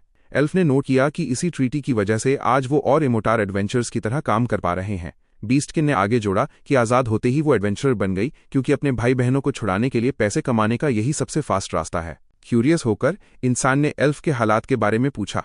डालिया ने जवाब दिया कि उसका गोल उस जंगल का एल्डर बनना है जहां वो रहता है। उसने समझाया कि उसका खानदान सदियों से फॉरेस्ट एल्डर्स रहा है और ये जिम्मेदारी हर जनरेशन के सबसे बड़े बच्चे को मिलती है। उसकी बड़ी बहन को ये पोजीशन बिल्कुल पसंद नहीं है, फिर भी उनके लोग पुरानी परंपरा की वजह से उन पर दबाव डाल रहे हैं। डालिया ने मुट्ठी भींची और बड़े कॉन्फिडेंस से कहा कि जंगल की रक्षा करने में वो किसी से कम नहीं है। उसने बताया कि उसके काबिल लोगों ने शर्त रखी है कि अगर वो 150 साल की उम्र तक बाहर की दुनिया में काफी बड़े काम करके दिखाएगा तो वो उसे एल्डर की कुर्सी दे देंगे। इसलिए सिर्फ ए रैंक एडवेंचरर बनना काफी नहीं है, पर उस बड़े मकसद तक पहुंचने के लिए ये एक जरूरी कदम है। इंसान ने सोचा कि गुलाम से आज़ाद होने से लेकर एल्डर बनने तक उसके हर साथी के पास कोई ना कोई बड़ा मकसद है। डालिया ने फिर कहा कि क्योंकि उन सबकी अपनी अपनी ख्वाहिश है तो वो उम्मीद करता है कि इंसान उनकी मदद करेगा और बेहतर होगा अगर उसका भी अपना कोई मकसद हो। बीस्टकिन ने घुमा फिराकर इंसान से पूछ ही लिया कि उसका असली गोल क्या है। इस सवाल ने मारिन की पुरानी यादों को जगा दिया, जहां वो एक मेमोरियल ट्री के सामने बैठकर अपने गुजरे हुए कल के बारे में सोच रहा था। टेबल पर वो खामोश रहा तो उसके साथियों ने उसे तसल्ली दी कि अगर वो बताना नहीं चाहता तो कोई बात नहीं। उसने अपनी मुट्ठी भींची और डिसाइड किया कि शायद उसके इस सफर का मकसद यही है। आखिरकार उसने अनाउंस किया कि एक खास ड्रैगन है जिसे वो मारना चाहता है। डालिया और बीस्टकिन शॉक हो गए और उनके मुंह से मुश्किल से ड्रैगन शब्द निकला। उसने साफ किया कि ये वही ड्रैगन है जिसने कभी अदिस शहर को तबाह किया था और वो उस क्रिएचर को खत्म करने के लिए पूरा तैयार है। उसने ये भी जोड़ा कि जब वो उस ड्रैगन से मिलेगा तो उसे एक बहुत जरूरी काम भी करना है। उसे लगा था कि वो लोग उसका मजाक उड़ाएंगे, पर उन्होंने उसे बड़े सीरियसली ह्यूमन कहकर पुकारा और बात जारी रखने को कहा। डालिया ने कमेंट किया कि उसे लगा था इंसान की कोई इच्छा नहीं है, पर अब लगता है कि उसका मकसद तो उनसे भी बड़ा है, और मजाक में कहा कि शायद वो ड्रैगन को भी खाना चाहता होगा। डालिया ने बात खत्म करते हुए कहा कि इंसान के मकसद के लिए भी रैंक बढ़ाना जरूरी है, क्योंकि सिर्फ हाई रैंक एडवेंचर्स ही ड्रैगन हंट्स ज्वाइन कर सकते हैं या जानकारी निकाल सकते हैं। जब सबका गोल सेट हो गया तो उन्होंने अपने मग्स उठाए और साथ मिलकर मेहनत करने के लिए टोस्ट किया। सुबह हुई और शहर में एक नया दिन शुरू हुआ। अपने कमरे में इंसान ने सोचा कि क्योंकि कल उन्होंने ऑफिशियली पार्टी बना ली है तो वो आज का दिन आराम करेगा और एक बढ़िया खाना बनाएगा। सामान खरीदने के बाद जब उसके पास पैसे खत्म होने को आए तो उसने अपने बचे हुए क्वाइंस गिने और अफसोस जताया कि रहने के खर्चे ने उसे कंगाल कर दिया है। खर्चे को एक्सेप्ट करते हुए उसने तेल का एक पैन गर्म करना शुरू किया।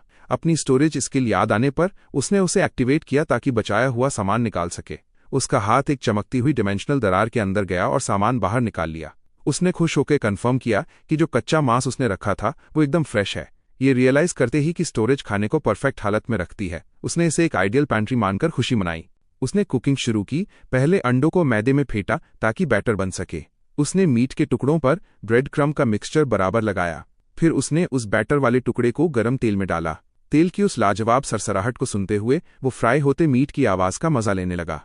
उसने प्लान किया कि वो इसे तब तक तलेगा जब तक ये गोल्डन ब्राउन ना हो जाए, कई बार पलटेगा और एक्स्ट्रा क्रिस्पीनेस के लिए डबल फ्राई करेगा। जब काम पूरा हुआ तो उसने तेल निखारा और बड़े गर्व से हार्पी थाई फ्राइड चिकन की डिश तैयार कर ली। उसने एक फॉर्क से पीस को चेक किया जिससे उसकी क्रिस्पी कोटिंग टूटने लगी। इसे ढंग से चेक करते हुए उसने नोट किया कि पहली कोशिश के हिसाब से ये काफी अच्छा फ्राई हुआ है और मीट को बड़े टुकड़ों में काटना एकदम सही डिसीजन था। उसने अपना हेलमेट इतना उठाया कि वो नगेट खा सके। स्वाद के मजे में वो बताने लगा कि क्रिस्पी बैटर और जूसी हार्पी मीट का कॉम्बिनेशन एकदम परफेक्ट है। वो हार्पी को लाजवाब बताते हुए ये डिक्लेयर करता है कि ये सच में डिलीशियस है। वो हार्पी मीट की हल्की मिठास को क्रैब के भरपूर स्वाद से कंपेयर करता है।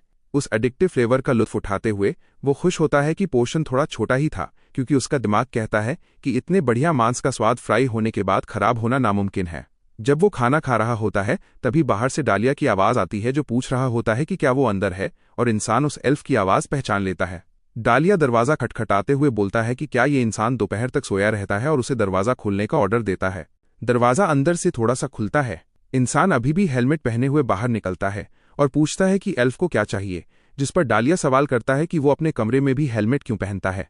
डालिया बताता है कि उसे किसी अर्जेंट बात पर डिस्कस करना है और अंदर आने की परमिशन मांगता है, जबकि इंसान कहता है कि वो खाना खा रहा था और पूछा कि क्या दिक्कत है। डालिया समझाता है कि इमोटार के साथ कुछ हो गया है, जिसे सुनकर वो इंसान चौंक जाता है। इंसान उसे अंदर बुलाता है और डिटेल्स मांगता है, ये नोट करते हुए कि प्राइवेट में बात करना ही बेहतर है। फ्राइड हार्पी की प्लेट देखकर डालिया को पुरानी बात याद आती है और वो उस पर फिर से मॉन्स्टर मीट पकाने का इल्जाम लगाता है। डालिया अपने गुस्से को साइड में रखता है, ये डिसाइड करके कि अभी इमोटार की सिचुएशन ज्यादा इंपॉर्टेंट है।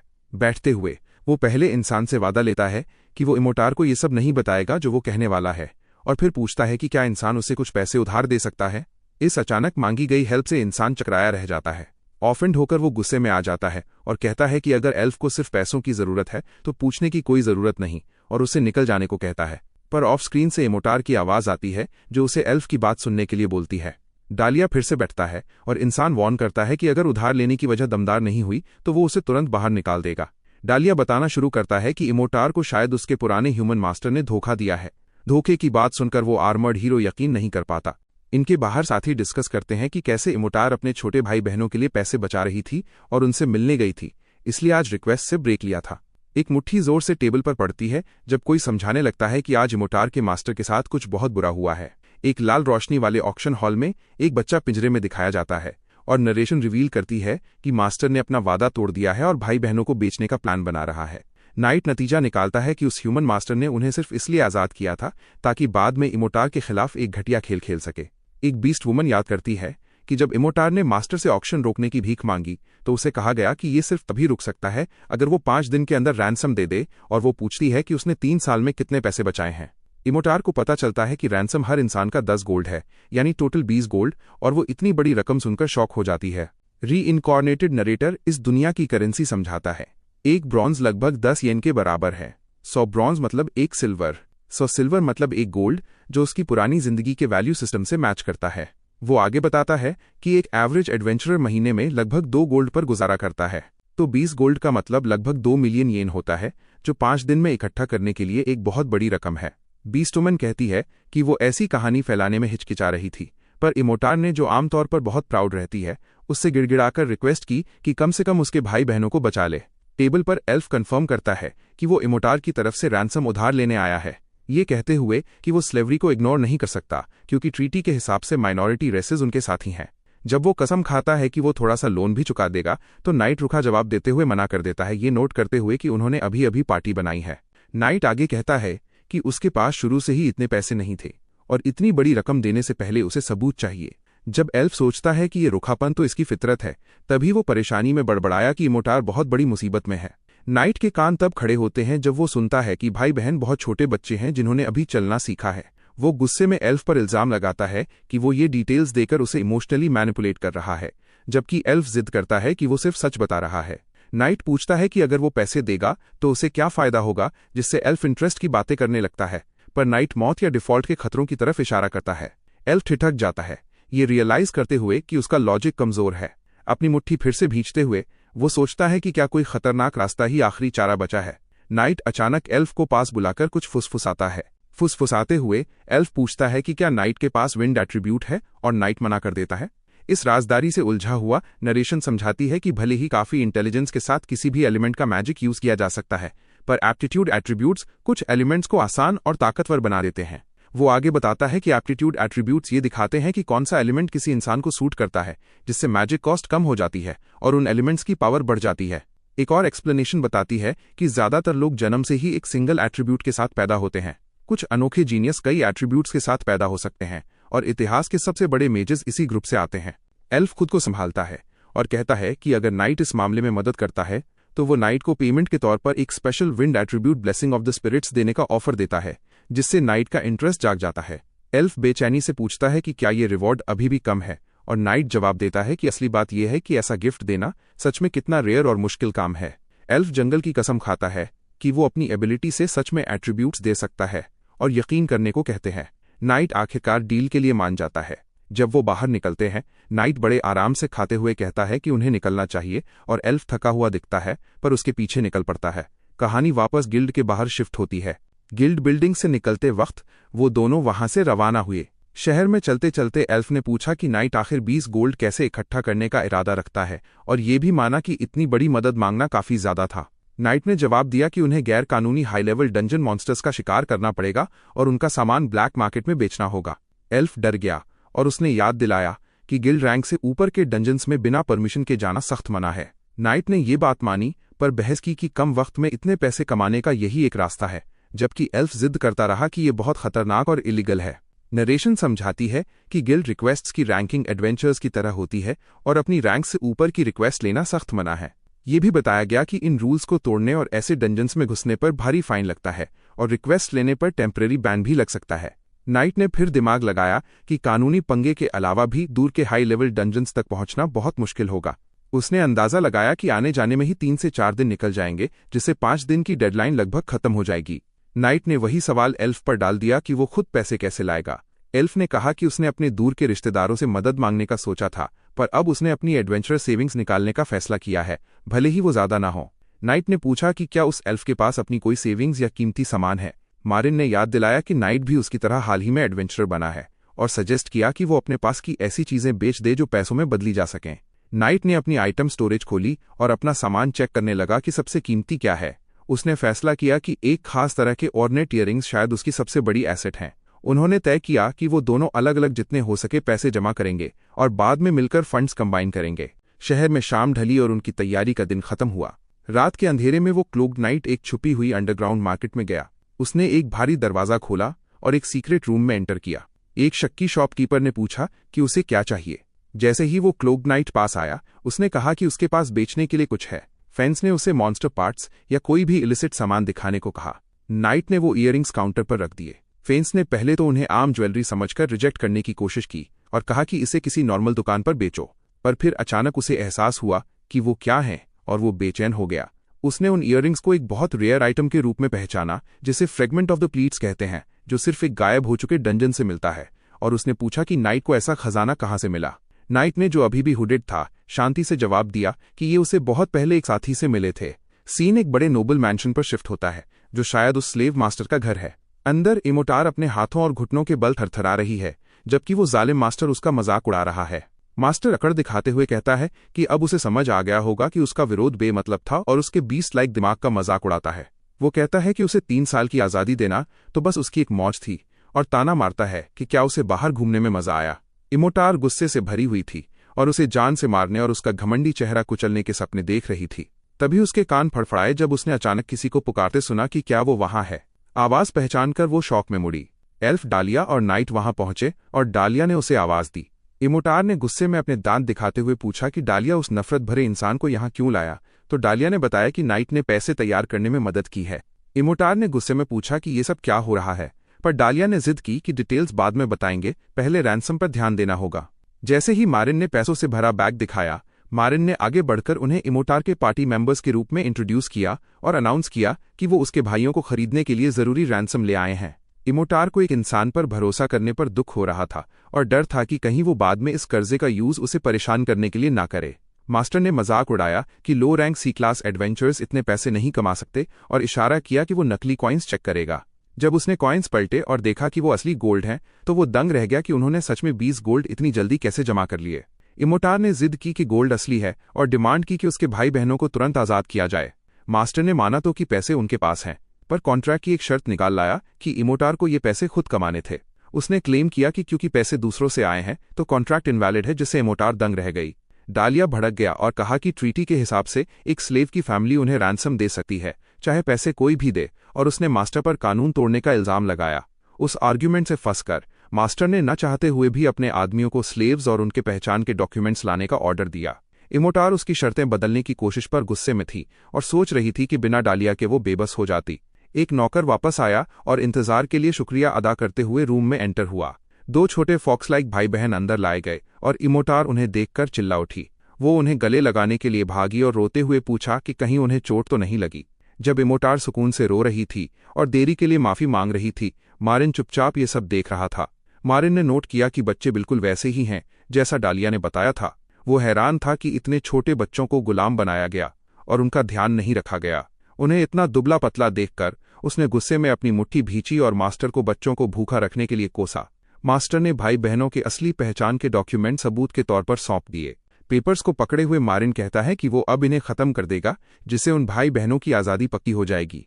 इमोटार अपने हाथ में फ्लेम मैजिक जलाती है। एक्शन लेने के लिए तैयार होकर वो स्लेव डॉक्यूमेंट्स को जलाकर राख कर देती है और अपने भाई बहनों को प्रोटेक्टिवली गले लगा लेती है। मास्टर ना चाहते हुए भी ये मान लेता है कि भाई बहन अब पूरी तरह आज़ाद हैं, पर वो घमंड से इमोटार को याद दिलाता है कि वो खुद अभी भी उसकी गुलाम है और पार्टी को वहां से निकलने को कहता है। मारिन मास्टर के मजाक भरे फेंकी हुई जंजीरों के ऑफर को ठुकरा देता है और आगे बढ़ने के लिए तैयार होता है। वो अनाउंस करता है कि उसका इरादा इमोटार की स्लेव स्टेटस को भी खरीदने का है। रूम में मौजूद हर कोई डालिया और इमोटार समेत इस डिक्लेरेशन से दंग रह जाता है। इमोटार विरोध करती है कि उसे उसके भाई बहनों को बचाने के अलावा और कोई मदद नहीं चाहिए और जिद करती है कि बाकी वो खुद संभाल लेगी। उसे इग्नोर करते हुए मारिन मास्टर से पूछता है कि क्या और गोल्ड देने से इमोटार को खरीदना काफी रहेगा। फिर वो इमोटार के गुस्से को इग्नोर करने के लिए हल्की सी माफी मांगता है। मास्टर शैतानी तरीके से मुस्कुराते हुए क्लेम करता है कि इमोटार को पहले ही उस दिन की स्लेव ऑक्शन के लिए भेजा जा चुका है और कहता है कि वो डायरेक्ट सेल से मना करता है। उसका स्टीवर्ड समझाता है कि क्योंकि उसका नाम ऑक्शन लिस्ट में आ गया है तो इसे कैंसिल करना मुश्किल होगा। इसके बजाय वो सजेस्ट करते हैं कि पार्टी ऑक्शन में आए और वहां से उसे खरीद ले। इमोटार ये सुनकर शॉक हो जाती है कि उसकी नीलामी होने वाली है और जिद करती है कि पहले ऐसी किसी प्लान का जिक्र नहीं हुआ था। डालिया उस इंसान पर फिर से झूठ बोलने का इल्जाम लगाता है और उसके बहाने को रिजेक्ट कर देता है। मास्टर हंसता है कि एक लीगल स्लेव को बेचना उसका हक है और उनके एग्रीमेंट के मुताबिक वो उसे कैसे ट्रेड करता है ये पूरी तरह उस पर डिपेंड करता है। डालिया गुस्से में कहता है कि ये एक घटिया चाल है, पर मारिन उसे दिमाग से सोचने को कहता है। मारिन मन ही मन नतीजा निकालता है कि ऑक्शन वाली कहानी एक बनावटी किस्सा है, पर क्योंकि इमोटार लीगली उस आदमी की प्रॉपर्टी है, वो उसे बेचने या ऑक्शन करने से नहीं रोक सकते। सबके सामने वो एक्सेप्ट कर लेता है कि उन्हें उसे ऑक्शन में ही खरीदना पड़ेगा, जिससे इमोटार हैरान हो जाती है। इमोटार थोड़ी उलझी हुई पर उम्मीद के साथ इंसान से पूछती है कि वो क्या प्लान कर रहा है। जाते वक्त मारिन उसे एडवाइस करता है कि वो कोई जल्दबाजी न करे और ऑक्शन का इंतजार करे, इशारा देते हुए कि उसके पास एक प्लान है। वो सोचने लगती है कि वो उसके लिए इतना आगे क्यों जा रहा है। एक क्लोजअप में मारिन को चुपचाप खुद को तैयार करते हुए दिखाया जाता है। उसे अपनी पुरानी जिंदगी का एक सबक याद आता है कि हर बच्चे को किसी न किसी की जरूरत होती है जो उनका ध्यान रखे और गाइड करे। याद जारी रहती है जहां एक देखभाल करने वाला वही बात उससे कहता है, इस बात पर जोर देते हुए कि बड़ों को छोटों की रक्षा करनी चाहिए। एक नरम हाथ बच्चे के सर को थपथपाते हुए दिखाया जाता है जो प्रोटेक्शन के आइडिया को और मजबूत करता है। एक भली नन फिगर डिक्लेयर करती है कि हर बच्चा प्रोटेक्शन डिजर्व करता है और उनकी हिफाजत करना ही उसका मकसद है। प्रेजेंट में वापस आकर मारिन उन आज़ाद हुए भाई बहनों से कहता है कि सिर्फ उनकी बड़ी बहन ही सच में उन्हें प्रोटेक्ट कर सकती है। वो आगे इमोटार को समझाता है कि उसके भाइयों को बचाना तो सिर्फ शुरुआत है, उसे उनके साथ रहना होगा, उन्हें खाना खिलाना होगा और सही रास्ता दिखाना होगा। इमोशनल होकर इमोटार उस तरह जीने की कोशिश करने के लिए मान जाती है। वो मारिन को वार्न करती है कि अगर उसने इतनी बड़ी बातें की हैं और ऑक्शन में फेल हो गया तो वो उसे माफ नहीं करेगी। बाहर डालिया अभी के लिए मारिन के प्लान को मानने के लिए तैयार हो जाता है और कहता है कि वो इमोटार से ऑक्शन हाउस में दोबारा मिलेंगे। उनके जाने के बाद इमोटार अपने भाई बहनों को कसकर पकड़ लेती है और उस घमंडी मास्टर की तरफ बेचैनी से देखती है।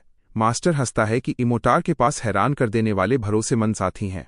वो उसे ताना मारता है, पूछता है कि क्या उसे सच में लगता है कि वो कमजोर साथी उसे सच में आजाद कर पाएंगे। उसका ठुड्डी पकड़ते हुए वो कहता है कि उसका इरादा उसे सिर्फ ऑक्शन में बेचने का नहीं है। वो डरावने ढंग से कहता है कि वो चाहे जो भी कर ले वो उसे कभी बच नहीं सकती। वो कसम खाता है कि आखिरकार वो उसके पास ही वापस आएगी, जिससे वो डर जाती है। दूसरों के जाने के बाद इमोटार डिमांड करती है कि वो क्या साजिश रच रहा है, जबकि वो ऑक्शन की तैयारी का ऑर्डर देता है। साफ दिख रहा है कि वो कुछ घटिया प्लान कर रहा है। ऑक्शन का वक्त पास आते ही मैंशन पर रात ढल जाती है। ऑक्शन हॉल में एक नया लॉट पेश किया जाता है, एक क्रिमिनल इंसान स्लेव जिसका वायलेंट क्राइम्स का रिकॉर्ड है और वो सेहतमंद है।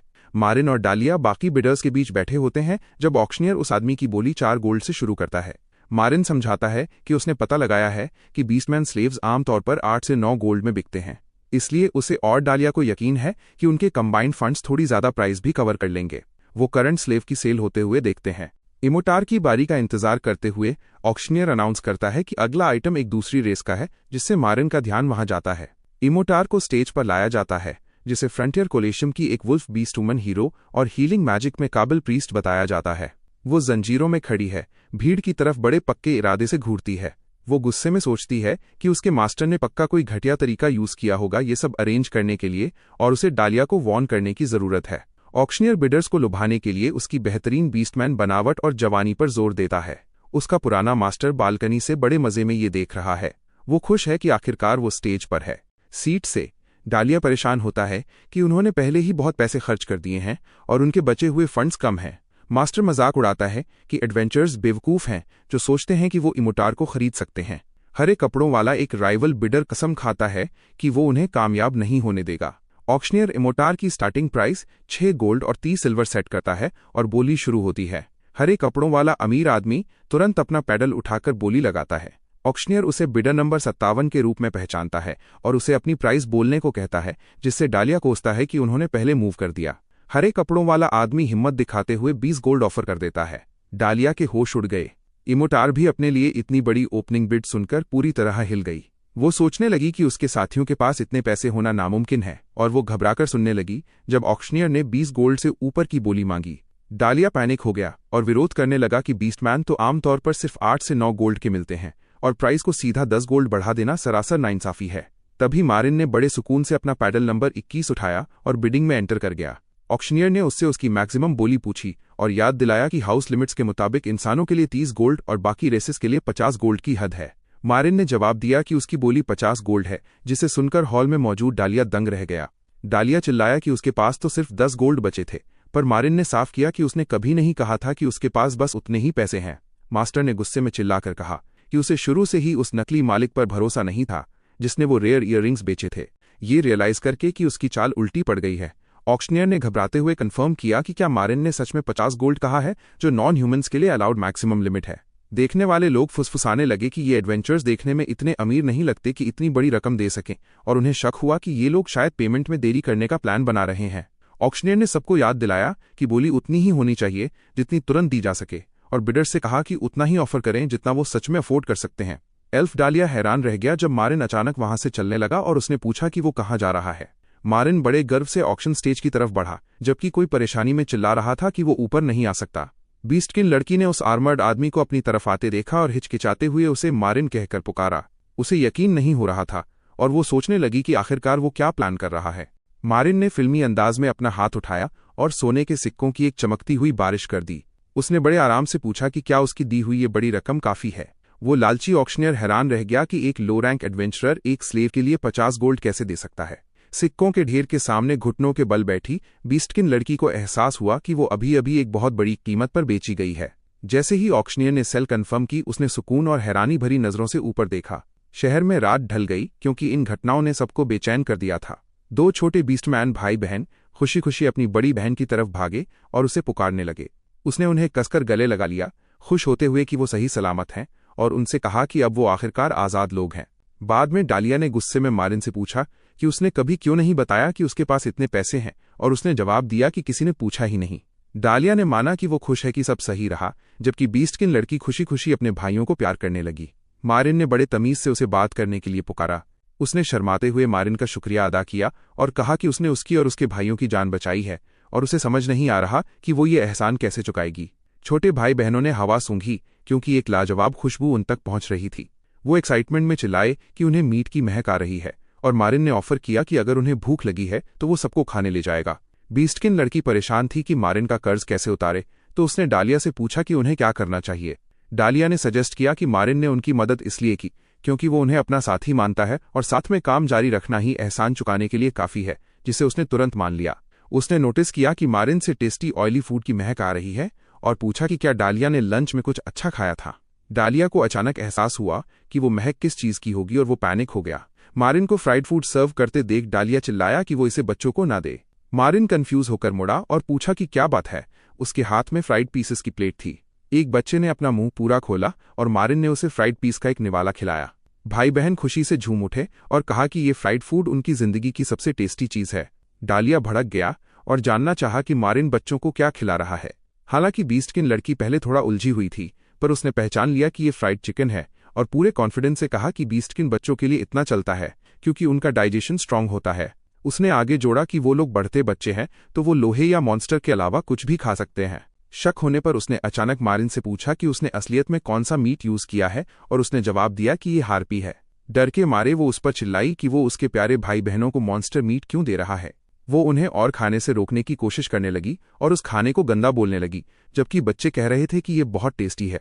बच्चे और फ्राइड हार्पी मांगने लगे, भले ही वो मना कर रही थी। उसने खुद खाने को सूंघा और थोड़ा हिचकिचाई। पक्का इरादा करके वो हार्पी मीट का एक फोक लेकर बैठ गई, ये सोचकर कि वो इसे खुद खाएगी। उसने डिसाइड किया कि वो इसे खाएगी और ऐसे नाटक करके गिरेगी कि बच्चे डर जाएं और फिर कभी इसे ना मांगे।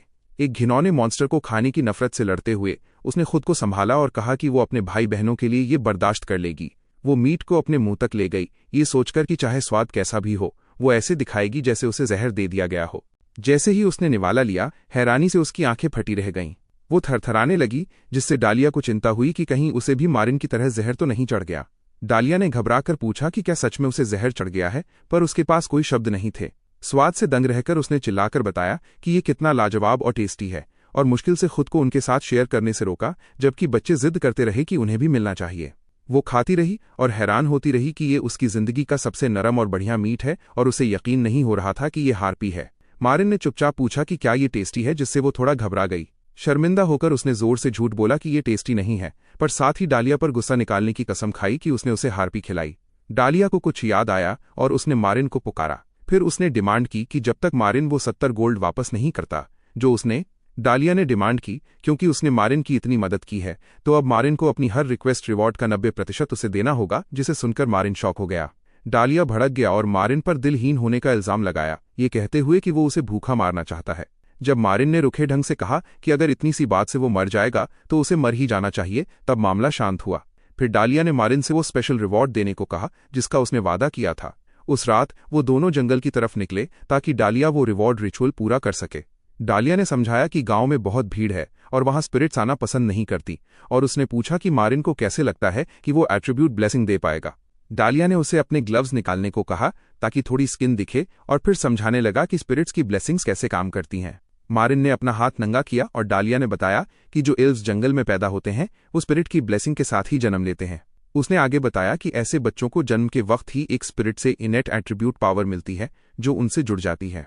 वो जुड़ी हुई स्पिरिट जिंदगी भर उनकी गार्डियन बनी रहती है और उस स्पिरिट से रिक्वेस्ट करके एक एल्फ वही ब्लेसिंग किसी और को भी दे सकता है। डालिया ने साफ किया कि ऐसी ब्लेसिंग देना, चाहे वो अपनी ही स्पिरिट से क्यों ना हो, जिंदगी में सिर्फ एक बार किया जाने वाला काम है जो आमतौर पर किसी साथी, बच्चे या बहुत बड़े उपकारी के लिए बचाकर रखा जाता है। मारिन हैरान था कि ये इतनी कीमती चीज है, पर डालिया ने कहा कि मारिन ने उसकी जिंदगी की सबसे बड़ी ख्वाहिश 2 बार पूरी की है, अपने साथियों को इंसानी जुल्म से बचाकर, इसलिए वो इसका हकदार है। डालिया ने अपनी विंड स्पिरिट सिल्फ को पुकारा। मारिन को अपने चारों तरफ हवा का एक जोरदार झोंका घूमता हुआ महसूस हुआ।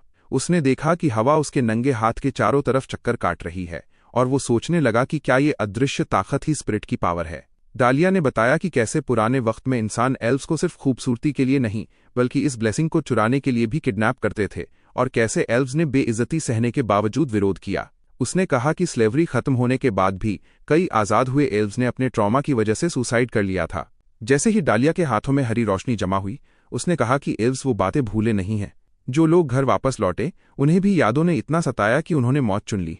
उसने माना कि वो उन इंसानों से नफरत करता है जो इसके जिम्मेदार थे और अगर वो कर पाता तो वो उन सबको मार डालता।